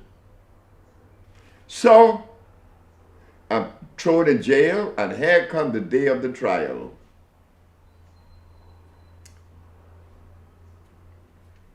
The first one was the civil case. Judge Shorter, William Shorter, from Washington, D.C., but he was in the 6th Appellate Court in New York. He was the judge that let me out on my own recognizance. I arrived in his chambers. He said, "Why did you advertise that you cure AIDS?" I said, "Well, you see, Your Honor, I have a mother that's alive, and there is a continent by the name of Africa, to which I am a son of. I am an African, and I am not going to make a statement that would undermine my mama, Africa, and my face." And the judge looked at me, and he looked at the woman at the table. He realized that the answer I gave him was one that said, if I didn't cure AIDS, that statement wouldn't be made. He looked at the lady at the table and said, did you guys investigate this man before you arrest him? She said, no. You know, that's Sebi, you know, you arrest a nigger. So the judge said, you didn't investigate the man before you arrest him? She said, no. The judge said, well, the answer he just gave me, he cure AIDS. You guys are going to be in trouble. And yes, indeed, the case began now in the civil court. Down below is the Dr. Victor Herbert and assistant prosecuting attorney or assistant district attorney, Phyllis Spade, is asking the physician in favor of the state, have you heard of any individual that cured AIDS, Dr. Victor Herbert? He said, no. Have you heard of any therapy that cured AIDS? He said, no. Have you heard of any compounds that cure AIDS? He said, no. The judge is cleaning his nails with his eyes closed. And the judge opened his eyes and said, have you ever used Exhibit A? The doctor said, no. The judge said, thank you. And went back to cleaning his nails. When the doctor saw that the judge just destroyed his line of defense, the doctor said, Your Honor, I know all about herbs. Like take, for instance, the foxglove. And the judge responded by saying, the white or the pink? I said, now how in the devil does this judge know about herbs? Well, the case went on, and finally, I won in the civil case. But the judge, Judge Chopra, said to me, Dr. Sebi, when you walk in my courthouse, the state wanted me in my chambers. The state wanted me to see you as a villain. But I saw an honorable man. When I was 18, he said, I want to do something in America that made the difference. I didn't get to do that. I just became a judge. But today, you gave me the privilege to judge that which makes the difference. Bam, bam, bam. You won your case. That's the civil case. But I want you to know that I was not in any way angry at the Attorney General. I'm not angry at anyone. I'm never angry. I don't need to be angry. I got a job to do. I got a whole race that I have to be addressing. Because in the past 500 years, we haven't had anyone to come to us with a method that really complements our genetical predisposition. And why? Because we never had to do that in Africa. Then they put us through this thing we call slavery, disconnecting us from home. I'm not blaming Black America for not knowing certain things. I'm saying though, this I am saying, that since the standards, the bar has been raised and standards have been set, why do you continue to offer substandard treatment? Dr. Sebi proved that yes, he cured AIDS. Yes, he cures sickle cell and lupus and herpes and blindness and others. Now, the judge said you have to go to the Supreme Court now on the criminal side. I went to the criminal side. That's the side that is really, really, really the beautiful side of this program. I sat there, and the judge said, "Would you please begin?" I said, "I don't know where to begin." "Begin any way you want to begin." I said, "Well, I will begin with 3 questions. Your Honor, is it a fact that our Holy Bible and the Quran, the Hadith, the Talmud, and the Torah, they all teaches that the herbs are for the healing of the nations?" She said, "Yeah." "Is it a fact that the father of medicine, Mr. Hippocrates, addressing the diseases of mankind then, he was able to reverse all of them, establishing the principle of medical science? When I take the Hippocratic oath, am I not supposed to follow the precepts of Hippocrates?" "Well, Your Honor, that is what I'm doing. I'm not violating any American law. I did not come from Honduras to America to violate any of your laws.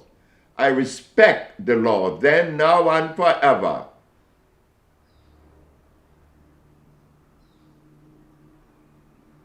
"Did he use herbs or chemicals?" She said, "Herbs."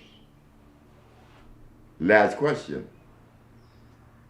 Your Honor, is it a fact that nature, that science teaches that the human body is carbon-based, and that the substance that complements, the only substance that complements the human body is a carbon-based substance? That is where you find this arrangement they call chemical affinity. Chemical affinity comes before assimilation. There has to be an affinity for the stuff for it to assimilate. Assimilations means digestion. Electric body, electric food.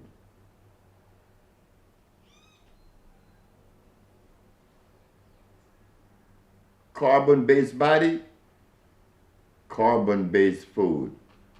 She said, "Yes." I said, "Thank you. I rest my case." Are we going to get a response from what this man just said?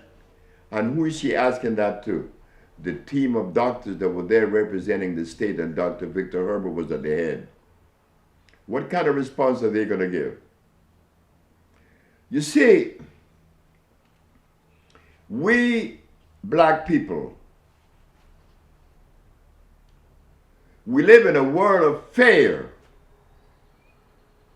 and a world that is so far from reality.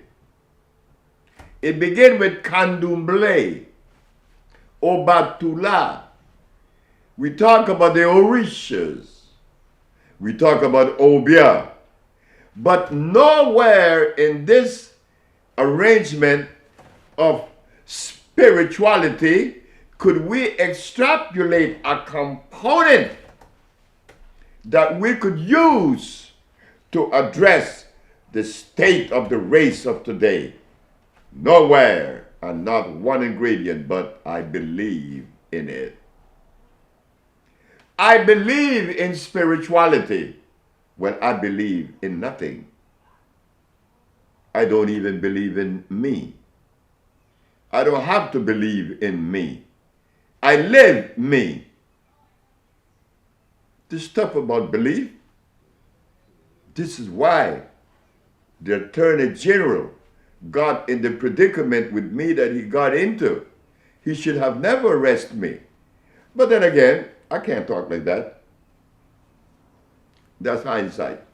That's after the fact. I was supposed to be arrested. Because my mother had told me that in placing the ad in the papers, that I would be arrested. She knew it. You see, my mama was tired of hearing people tell her that I was lying. And she said, well, I'm going to fix them. She called me, I was in D.C. She said, son, do yourself a favor. Nobody believe what you're saying is true. Put the ad in the papers and go to jail, and I know you could get out. And that is exactly what I did, with the recommendation of Mama. But there again, our compounds are based on Mama. Honor thy mother and thy father, that thy days may be long upon the land. Again, Mama came from an organic environment. And all of the compounds that could properly address the human body would have to be from that same structure that supports all life. It's not a philosophy. So Dr. Victor Herbert and the prosecuting attorney, Mr. Bartley, he was trying to show the court that I said that I cure AIDS. I never make that statement. The ad read, AIDS has been cured by the OSHA Research Institute. I don't like to take claim of anything. I don't need that. Why do I need it for? Am I going to win something because I make a claim? I better make a claim and live up to it, because that burden would be on me. Your Honor, I have never said that I cure AIDS. I said that the paper read, AIDS has been cured by the OSHA Research Institute. And we specialize in cures for sickle cell, lupus, herpes, cancer, blindness, paralysis, and others. The judge said, may I see the ad, the papers? And when she looked at the paper, and this you could find in the Amsterdam News, November the 2nd, 1985, page 9, you will also find Miss Emma Wright, a sickle cell patient that was cured. The judge said, oh my gosh, he's right again. His name doesn't appear here. So I said to the jurors, to the judge, to the press, ladies and gentlemen of the jury, my most humble and distinguished physicians, and last but not least, my prosecuting attorney, Mr. Bartley, you have been trying for 1 hour, trying to convince the judge that I said that I cure AIDS. I never make that statement because I like to share. I've always been like that. That's my life. It's things I do. But you've been fighting to attach that to me. But I'm going to give it to you for free. Yes, I cure AIDS. No big thing. It only makes me responsible. And I am responsible. And in my position of responsibility, I don't want you to believe that I'm going to impose myself on you. I need you. And if I, at some point, is not quite in balance or in symmetry, you, the listener, you have the right to correct Dr. Sebi. You have that right. I'm not above anyone. I'm your brother. I'm your friend. I am your servant. Thank you. Thank you very much. Thank you. Thank you for allowing me the privilege to share with you how we were able to win the case. The witnesses came, 77 of them instead of 9, and all of the evidence was shown, AIDS before and AIDS after. lupus and herpes and blindness and everything else. Hey, brothers and sisters, shouldn't you be happy with your brother? And you, the white race and every other race, you should be happy with me too. Why should you be angry at me? I'm here to heal you too. We all need healing. And you should be happy to know that out of that black experience with you in America, that we, the black race, have in our DNA the capacity to embrace you, the world, and offer you the healing that you need. Yes, my arrest was on time. My arrest was supposed to be to legitimize my position. Thank you. Thank you again, Dr. Sebi, your servant. 4, 3, 2, 1. I've been called many things, but I am known as Dr. Sebi, your brother. I have been called at some point Dr. Sebi, the forever changing traveler. This was done by you sisters. But in my life, it began with Mama Hay. That's my nickname, acquired from my grandmother that I was always with. My grandfather was a Haitian. My grandmother from Belize. But these two hooked up nice because all they talk about was Africa. Africa, Africa, Africa. I grew up listening to Africa, about Africa. And I learned to like Africa. And I remember my first time to Africa was in 1956. I was happy to go to Johannesburg, to South Africa. Not Johannesburg, but to Cape Town. I was happy because Africa is the geography of our genesis. But over the years, all I could hear about Africa from the people in New Orleans and round and about these Africans.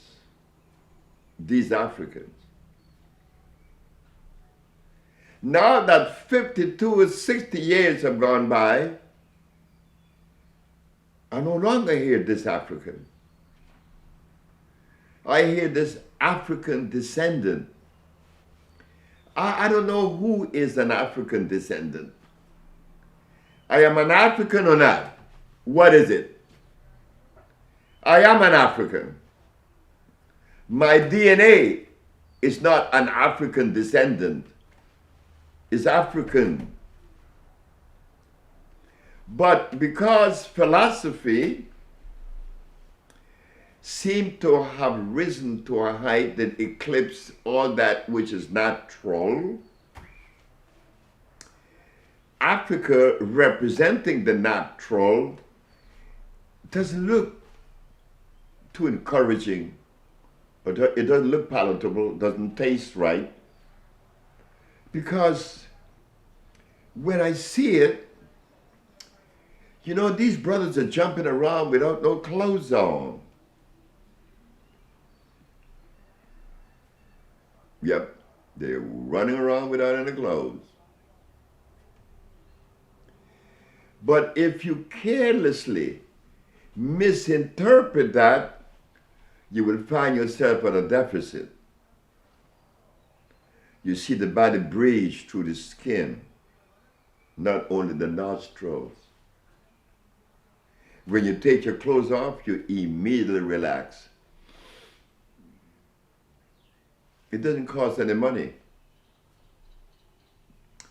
But I am subjected to the philosophy of the existing times. I was told that I was a sinner and a savage, and that I dance in fire. All this was said about me. And I am listening to all of this all through my life. And do you know that I have never heard anyone in the field of anthropology, archaeology, paleontology, that really describes the African the way he should be described, but a Mexican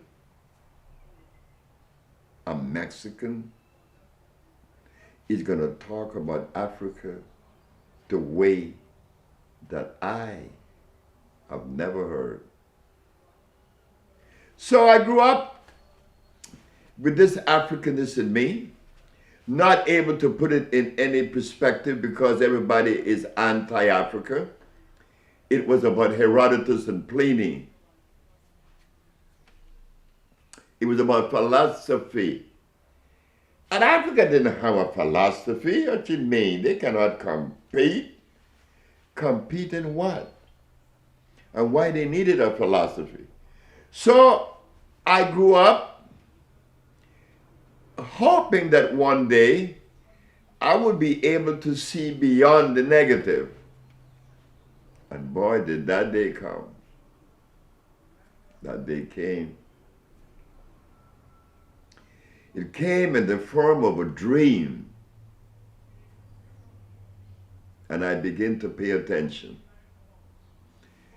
Remember when they said to us, honor thy mother and thy father? Well, where did our mother and father came from? The jungles of Africa. But what did they say about the jungles? It's nasty. It's dangerous. But in reality, it is clean. It is alkali. It is electrical. So yes, I have turned my eyes on Africa and I have learned a lot and still learning.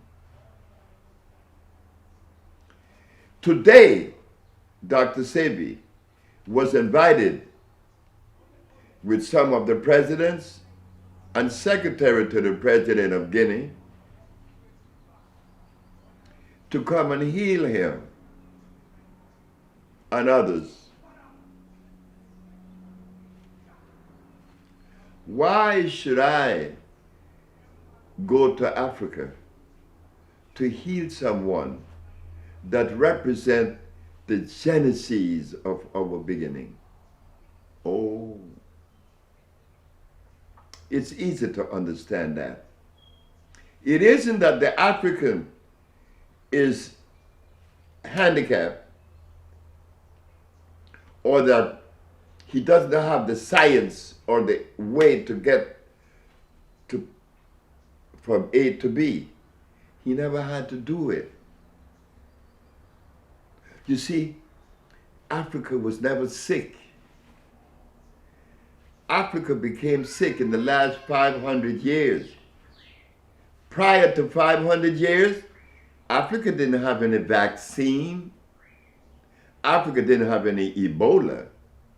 Africa didn't have any AIDS, and Africa didn't have any protein. Today, my home is sick. Africa is sick. Is it my duty to stand by, sit by, and see that a lot of things is being offered to the continent that I know affects the biology of the people, eventually weakening the fiber of the country? Africa is sick, but yet they are pumping them up with vaccines, with all kind of serums and proteins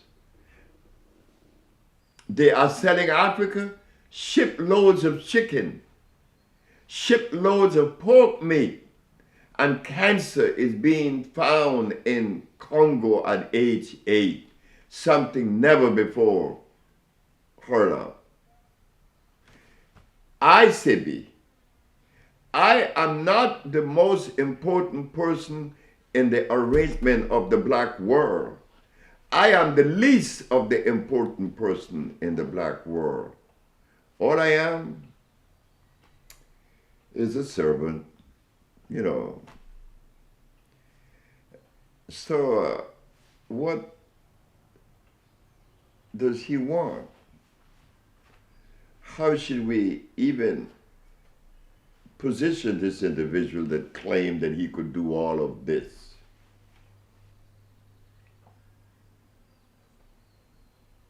I am a son of Africa. You cannot deny that of me. And am I not responsible for contributing to the welfare of Africa?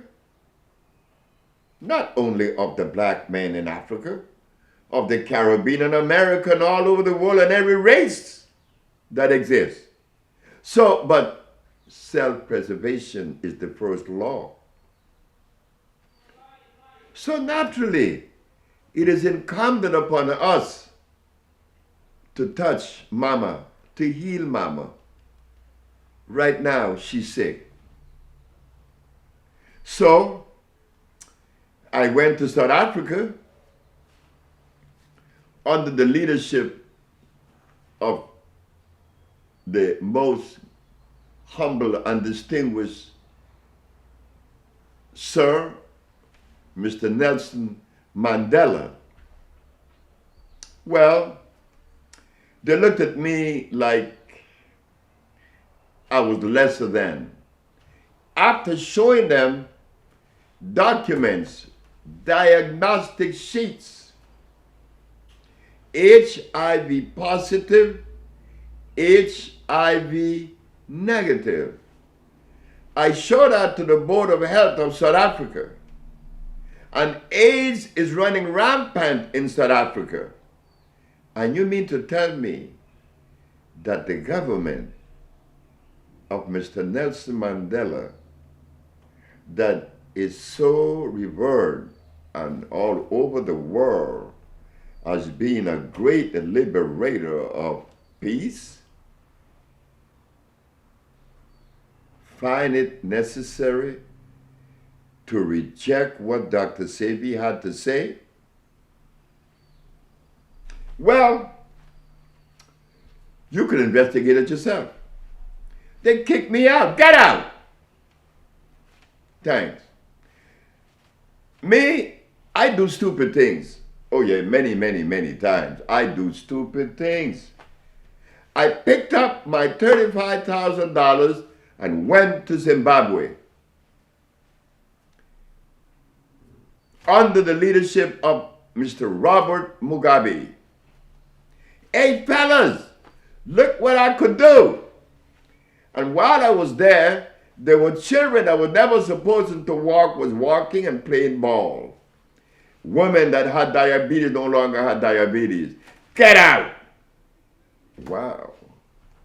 Hey, what's going on with me? Something wrong with me. It's not Mugabe, it's not Zimbabwe. Something is wrong with me. They keep kicking me out. Then they kicked me out of Dominica. They said, nigga, get out. Wow. So, you know, after they done that to you quite a few times, you begin to take inventory of yourself.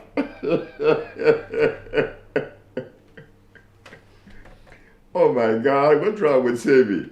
So today, Africa still is my responsibility because I know that the compounds that Europe is selling to Africa is not helping in any form, shape, or fashion because they are inorganic chemicals.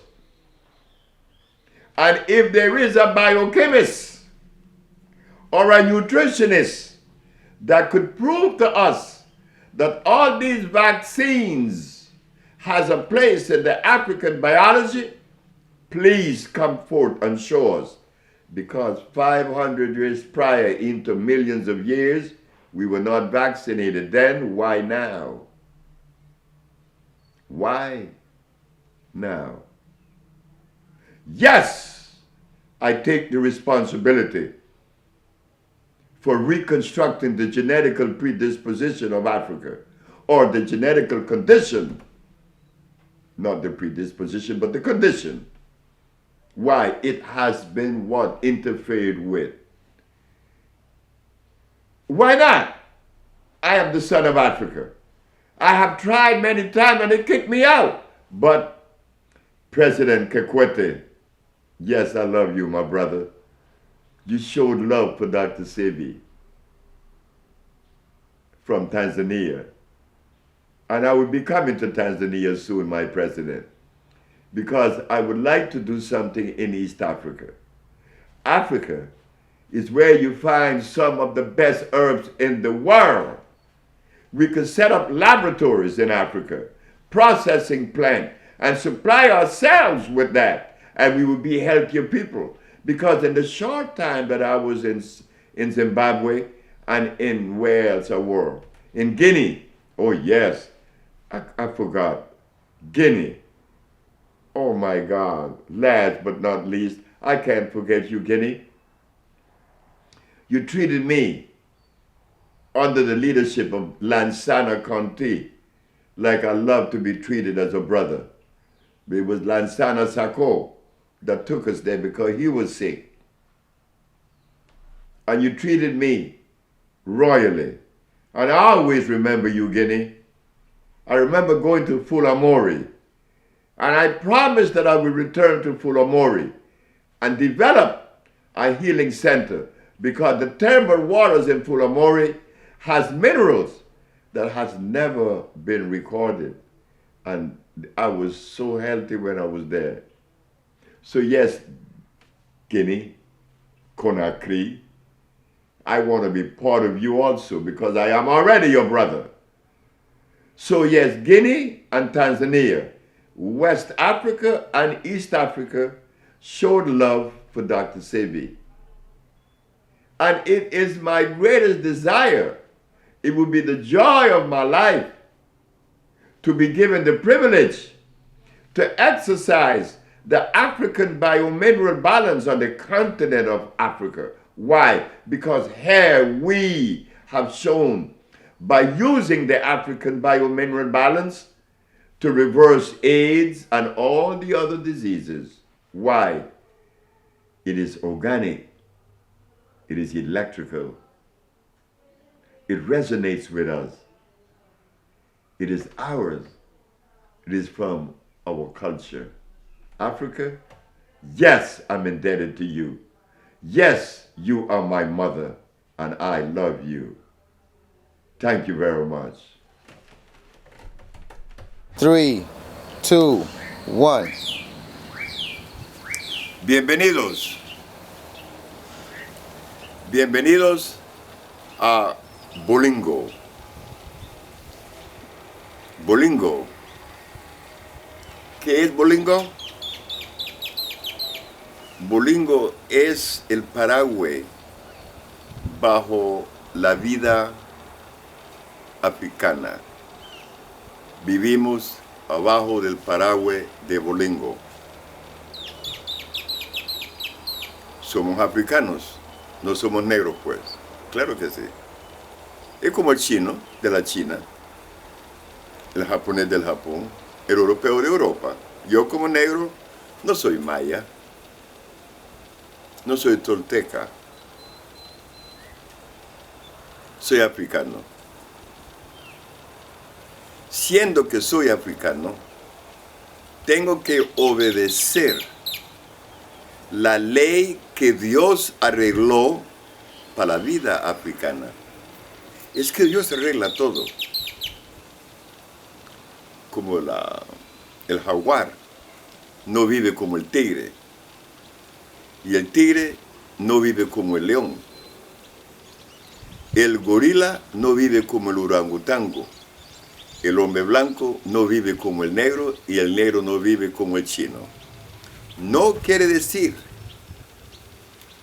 que en esa diferencia se encuentra lugar para decir que un sistema o una cosa o una gente es mejor que el otro. Es diferente, totalmente diferente. No vamos a poder comparar el negro con un chino, porque no hay comparación. No vamos a comparar un chino con un árabe, porque no hay comparación. Son diferentes. Bueno, porque vimos la diferencia que existe, también existe en todo nivel de vida. El africano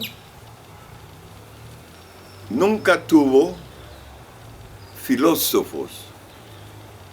Los europeos tenían filósofos, los chinos también. Y está bien que tengan sus filósofos. Y los filósofos eran buenos para su sociedad y su ambiente.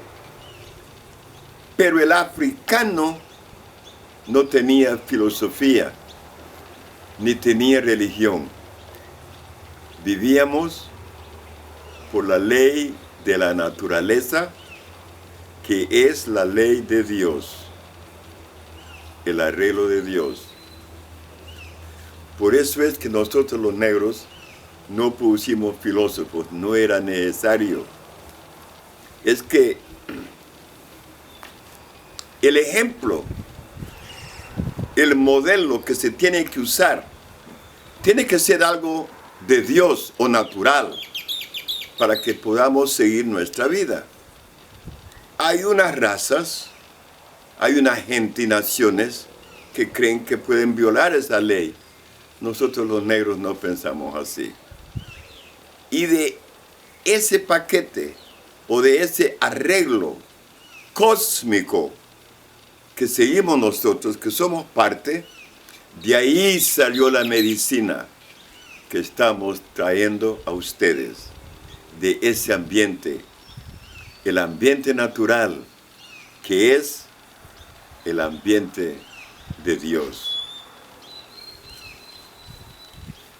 ¿Qué tiene que ver el ambiente de Dios y las cosas de Dios contra las cosas que hizo el hombre que salió de filosofía? Hay una diferencia. La diferencia es que las cosas que hizo el hombre, sabemos que no son buenos, porque ¿cómo un hombre va a poder manufacturar una sustancia que va a complementar o va a ser compatible con nuestra genética? Y el hombre no puede hacer eso, solo Dios. Pero el hombre ha entrado al campo de nutrición y de medicina usando químicas inorgánicas y carcinógenas. Nosotros los negros, no. Pues no era solo nosotros. Estaba el negro, el inca, el maya, el lenca, el tolteca, el olmeca y el indio americano.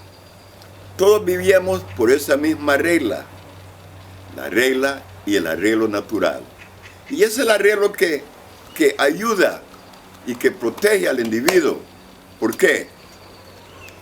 Los componentes del arreglo natural se conocen geológicamente como nativos. Nativos, sí. Nativos porque llegaron con el planeta, con el universo. Pero ese arreglo que traen las plantas nativos se expresan eléctricamente. Son eléctricos. Siendo que el cuerpo humano es eléctrico, el alimento y la nutrición debe de llevar a cabo el mismo arreglo eléctrico. Cuerpo eléctrico, nutrición eléctrico, afinidad química. Ahí se encuentra lo que se conoce como asimilización. Ahí entramos ahora a la producción de alimentos. Las células se van a alimentar porque las sustancias que se usó salieron no de filosofía, pero del arreglo natural, el que complementa, que es eléctrico. Por eso es que muchas veces, hasta nosotros los negros, tenemos pena de ser negros.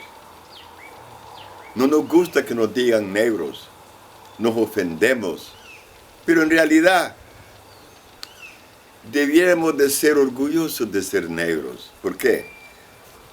Porque la ciencia explica y nos enseña que el carbón está a la base de la expresión de lo que es vida. Sin carbón no hay vida. Y la concentración de carbón determina la calidad de vida. ¿Y por qué tenemos pena de ser negros? Cuando la mera sustancia que soporta la vida humana es negro, el carbón. Así que ahí tiene. Cuando nosotros los negros, o los extranjeros que no los conocen, no nos gusta porque Dios estaba bolo. Es que Dios estaba bolo cuando hizo a los negros. Se cree. Pero en realidad, fijémonos en la historia negra. Nosotros nunca ofendimos a nadie.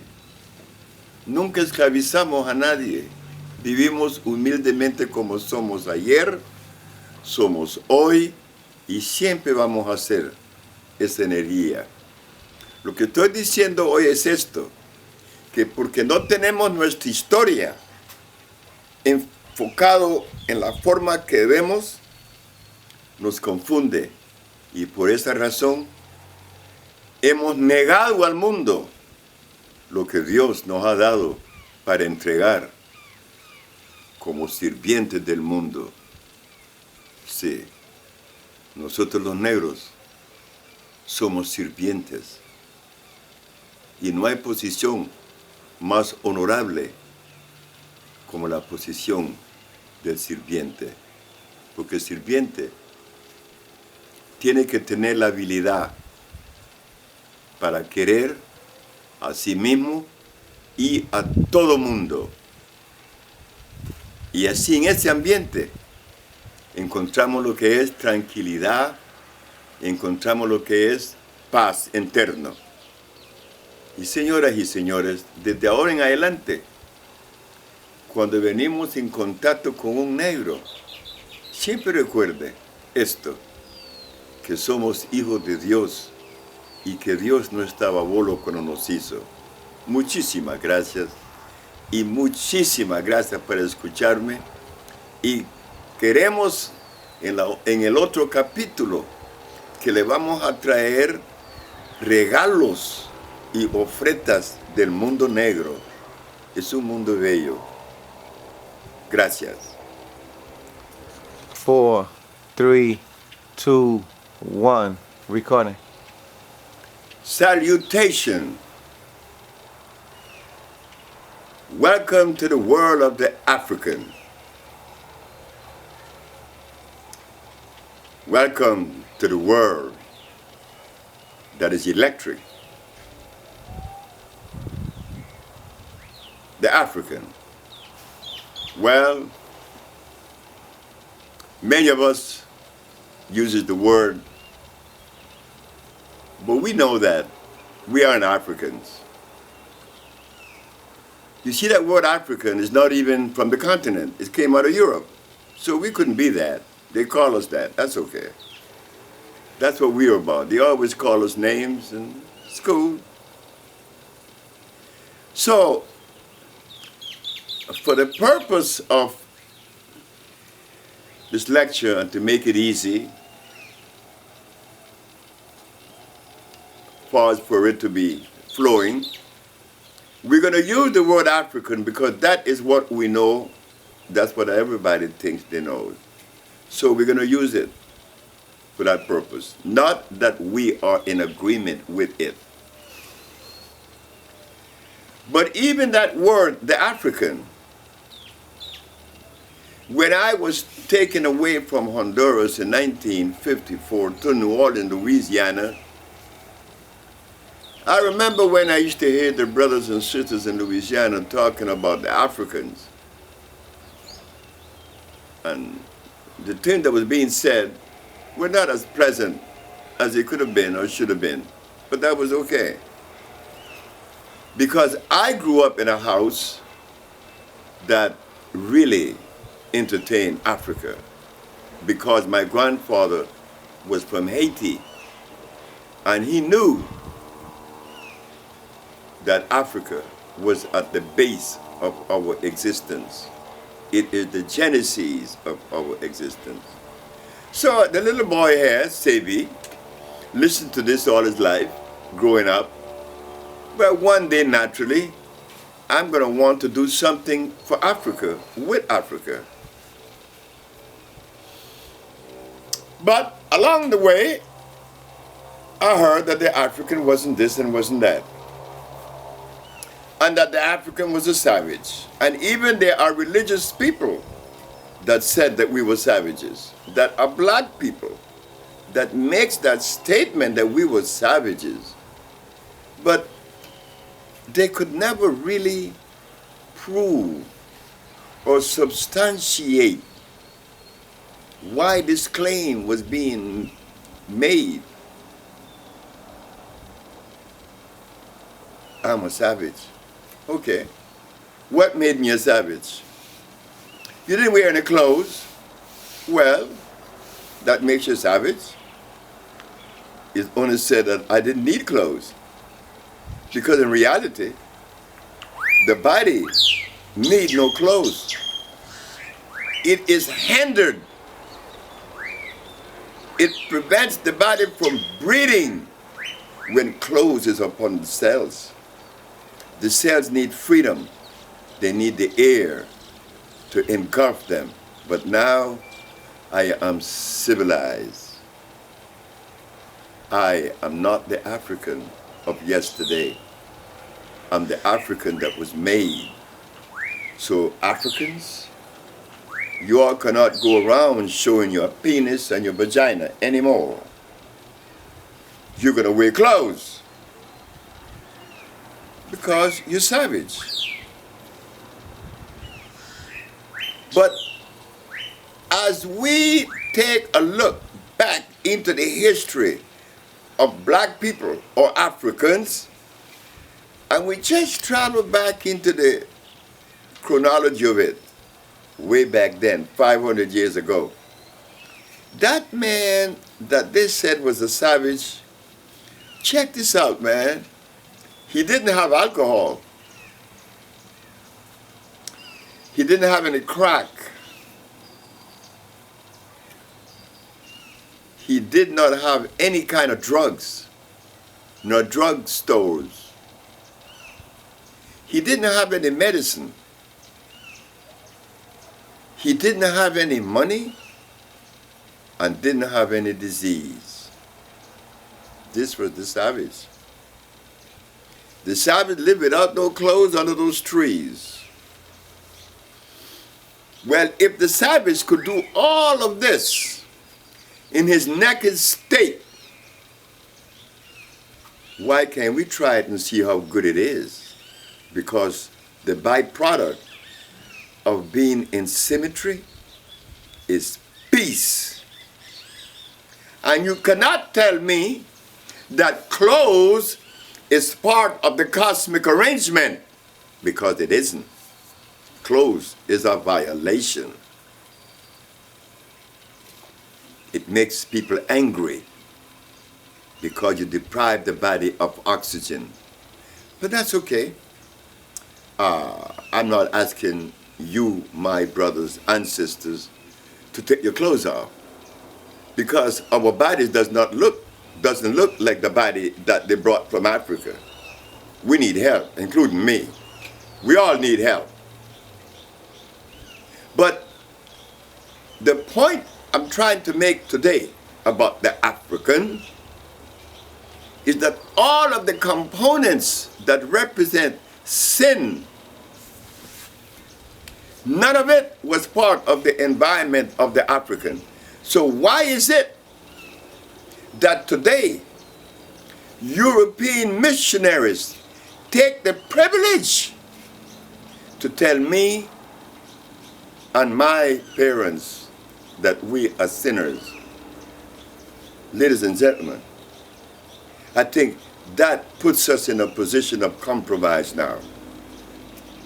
Because a foreigner is going to tell us that we are sinners. I mean, this is a fact. I'm not making this up.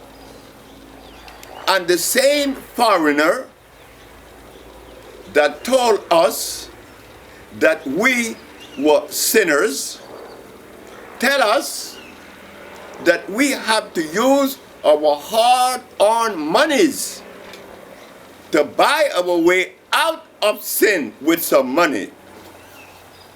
That makes a lot of sense. That makes a lot of sense to the theologians. Yes, it does. But none of it is godly. None of it. So, what we see here is that I have been compromised and reduced to a level that I myself find it difficult to afford myself the love that God had put in me from the beginning of time. So today, the African cannot continue on the path that was designed by another to further the cause of his life, because it isn't working. And we're going to take few components. We was offered chemical medicines. We were offered chemical food. That isn't part of us. That is not part of our diet. That isn't part of our nutrition. So why should someone that claims openly that they are godly, but they offer me a substance that is less than? What are they saying to us? The African. The African has demonstrated throughout history that he was not the aggressor, that he was not the one to enslave another, and he was not the one to violate the laws of life. So yes, Dr. Sebi, because Dr. Sebi recognized the beauty, the strength, and the substance that comes out of that Genesis, the healing that you are receiving today is exactly one of the products that come from the African. Yes, remember when Dr. Sebi came on the set, there was the Ayurvedic from India, the macrobiotic from Japan, the homeopathic from Europe, and the allopathic. And none of them was resonating on a level that was offering the world and humanity at least a hope, because they were offering ghee, clarified butter, which is deadly, which is a poison, it is caustic. And then they were offering us aloe vera, which is another acid. But here comes to the rescue, unknowing to anyone, even to the bearer of the information,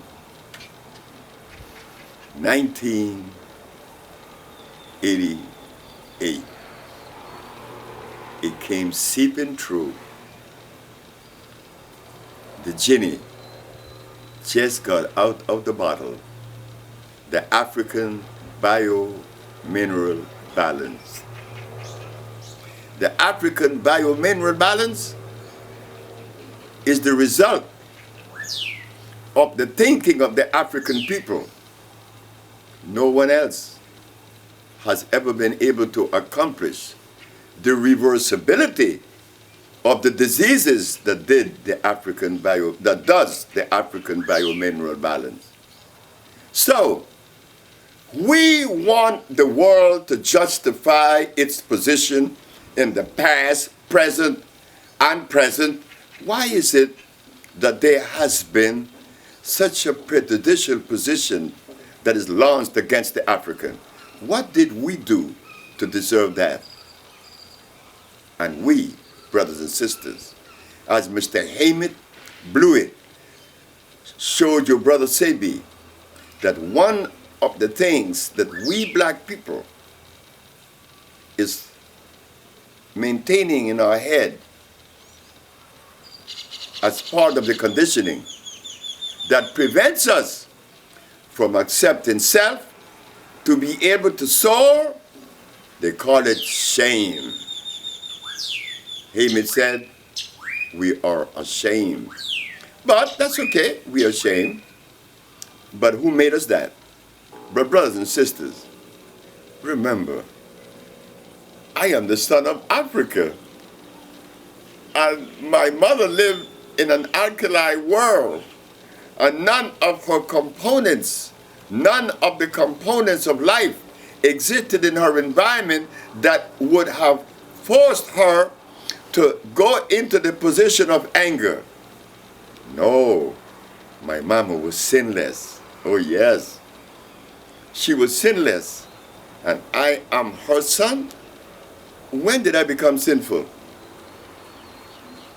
Help me. Help me. And I notice, and it is seeing, that those brothers and sisters that feel that they are sinful, they really live in a sinful world. And they do sinful things. And they cannot get away from the devil.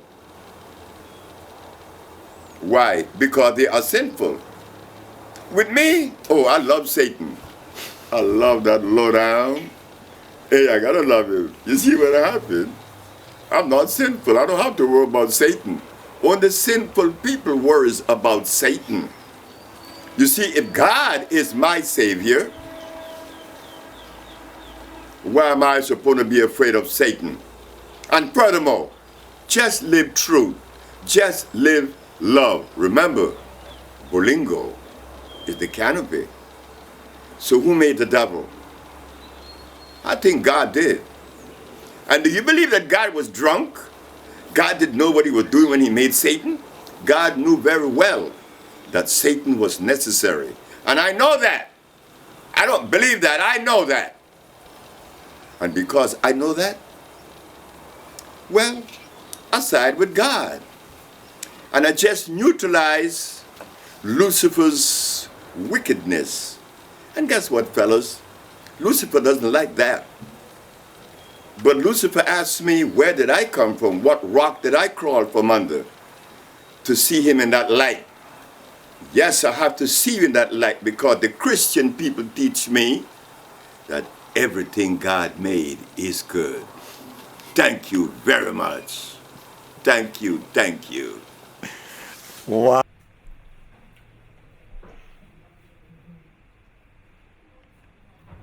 Welcome. Welcome to the Bolingo dimension. The Bolingo dimension is the outgrowth of Africa. You see, when we talk about dimensions of Bolingo, we're going into a world that offers the one thing that everybody loves. Unlike many countries of the world that base their philosophy or their structures on philosophy, we African people, we never had a philosophy nor philosophers. So therefore, we were left to propel ourselves through life using the same vehicle and method as all other living species of living things, Mother Nature and its arrangement. So we at Bolingo, we understand that, and we know that in following a natural arrangement, you could never go wrong. You just follow the rules of life. So what we found, unlike many, is that all of the effort that we have put forth as black people, many of them failed, others just took some time to go off into another direction other than the way that our mothers followed. That was okay. Why? Because we violated Mama. You see, in Bolingo, we know that honor thy mother and thy father is essential. It is the way that continuity is maintained, by honoring your mother and your father. Why is it so important? Because things, as you know, expresses itself and vibrate on a higher resonance when they are in their original state. Things function best, not in the altered form, in their original state. And it seems as if though it's been overlooked by many. Honor thy mother and thy father, that thy days may be long upon the land. Sure, the way things are arranged naturally, that chronology continues throughout life. But you have to know what the laws and the rules are. We don't know. We were severed. So it took us some time to excavate and to dig to find the answer of our problem, a part of it. We are addressing health. In addressing health, we have to go to the very foundation of our life. That which was arranged by life process for us to continue that journey without the disease state. You see, we were not created to be diseased. We were made to live healthy, happy until we pass on. But today, unfortunately, we are sick. All of us are sick. We're born sick. Only because a link has been broken. None of us are aware as to the food that is consistent with our cellular predisposition. We're not aware of that. And that's very important. Remember what we said. Things function best in their original state. Are we close to that? Are we anywhere close to that? Look at what we're eating. We're eating something that has been given to us 500 years ago. What is it helping us? No. It hasn't been helping us. So we see now that it is important to listen to Mama again. The link has been broken, true, but is it forever? No, not so. So we find that in going back to Mama, all of the questions that we had in our head has been cleared. We found out that philosophy wasn't necessary, beliefs on many systems and whatever else exists wasn't necessary, because our mothers didn't have those things. We shouldn't either. Our mothers was never sinners, but she was told that she is a sinner. And beside being a sinner, she's told that she had to pay to rid herself of her sin. You see, this is showing that we have been severed from that link. Mama was never sinful. And it is in that state of sinlessness that we found the heal that we need after everybody else have failed. We found the healing. But we give thanks to the Chinese, to the Japanese, to the Indian, to the Europeans, to the Arabs. We give thanks to them for trying to help us over the years, but failed to do so. Not that they wouldn't have liked to, but they just didn't know who we are. We at Bolingo, in our research, we happened to find the cure for our illness.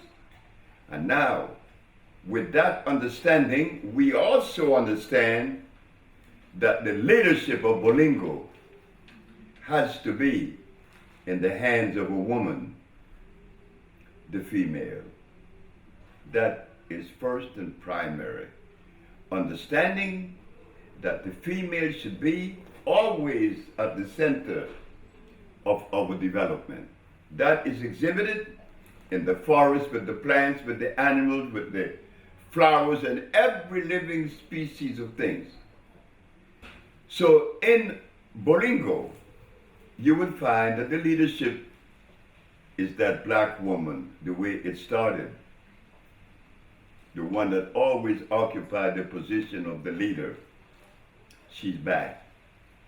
She's back because it is from her that I learned that to address the body, properly address the body, we had to go into an alkali world. Well, tell me, what was the world of that woman in the forest? It was all alkali, it was electrical. And you know I never been tested, cause my rights I keep it protected. And the test is causing infections and that mass is out of the question. So y'all say I'll be grinding, then y'all say I'll be rhyming, but I listen very closely and it sound like you're lying. And you know I never been tested, cause my rights I keep it protected. And the test is causing infections and that mass is out of the question. I set up a trust, all these businesses bubbling like I'm boiling the moss. I pull up in the coloring. Pardon me as I deliver my soliloquy. Poetry that's smooth in essence like I ink calligraphy. Always be accusing me of raising up the frequency. And I stay secluded with my oracle so peacefully. Listen to my